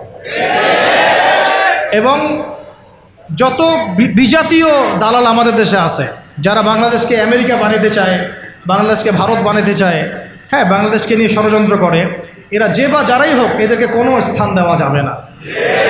ঠিক আছে। 10 নম্বর হচ্ছে যে সবসময় আল্লাহ রাব্বুল আলামিনের পথে নিজের জান, মাল, সময়, শ্রমকে বিলায় দেওয়ার মানসিকতা রাখতে হবে। যে কোনো অবস্থায় আমার জান, আমার মাল, আমার শ্রম, আমার সময়, এগুলোকে আল্লাহর রাস্তায় ঢেলে দেওয়ার মানসিকতা থাকতে হবে। এরপরে অবশ্যই থাকতে হবে যে ওলামায়ে কেরামদের সাথে নিসবত রাখা, এবং ওলামায়ে কেরামদের যে জামাআহ, এই জামায়াতের সাথে থাকা, একাকী জীবনযাপন না করা, ওলামায়ে কেরামের জামায়াতের সাথে থাকা এবং তাদের হাতকে শক্তিশালী করার চেষ্টা করা। ঠিক আছে? তারপরে আরও জরুরি হচ্ছে যে আমাদের প্রত্যেকটা ডিপার্টমেন্টের ভাইদেরকে দাওয়াত দিতে হবে। শুধু আমাদের মধ্যে দাওয়াতটা রাখলে হবে না, আমাদের পলিটিশিয়ান, বিত্তশালী, হ্যাঁ, আমাদের প্রশাসন, আমাদের ফোর্সগুলা, আমাদের সরকার, সবার মধ্যে দাওয়াতটাকে প্রচার করতে হবে। ঠিক আছে? কয়টা বলছি? লিখতে থাকো। কয়টা হচ্ছে? 12টা, 11টা। 12টা হচ্ছে যে ইসলাম বিরোধী যত মতবাদগুলো আছে এই সমস্ত মতবাদগুলোকে চিহ্নিত করতে হবে, এগুলো থেকে দূরে থাকতে হবে। বোঝা গেছে? ইসলাম বিরোধী যত মতবাদ আছে সমস্ত মতবাদ চিহ্নিত করা আগে। যেমন বললাম ডেমোক্রেসি, ডেমোক্রেসি, সোকল কমিউনিজম, সোকল এই সেকুলারিজম, এগুলো ফাইন্ড আউট করতে হবে, করে দূরে থাকার ফিকির করতে হবে। তারপরে হচ্ছে কত? 13, সাহাবাওয়ালা জীবনযাপন করতে হবে।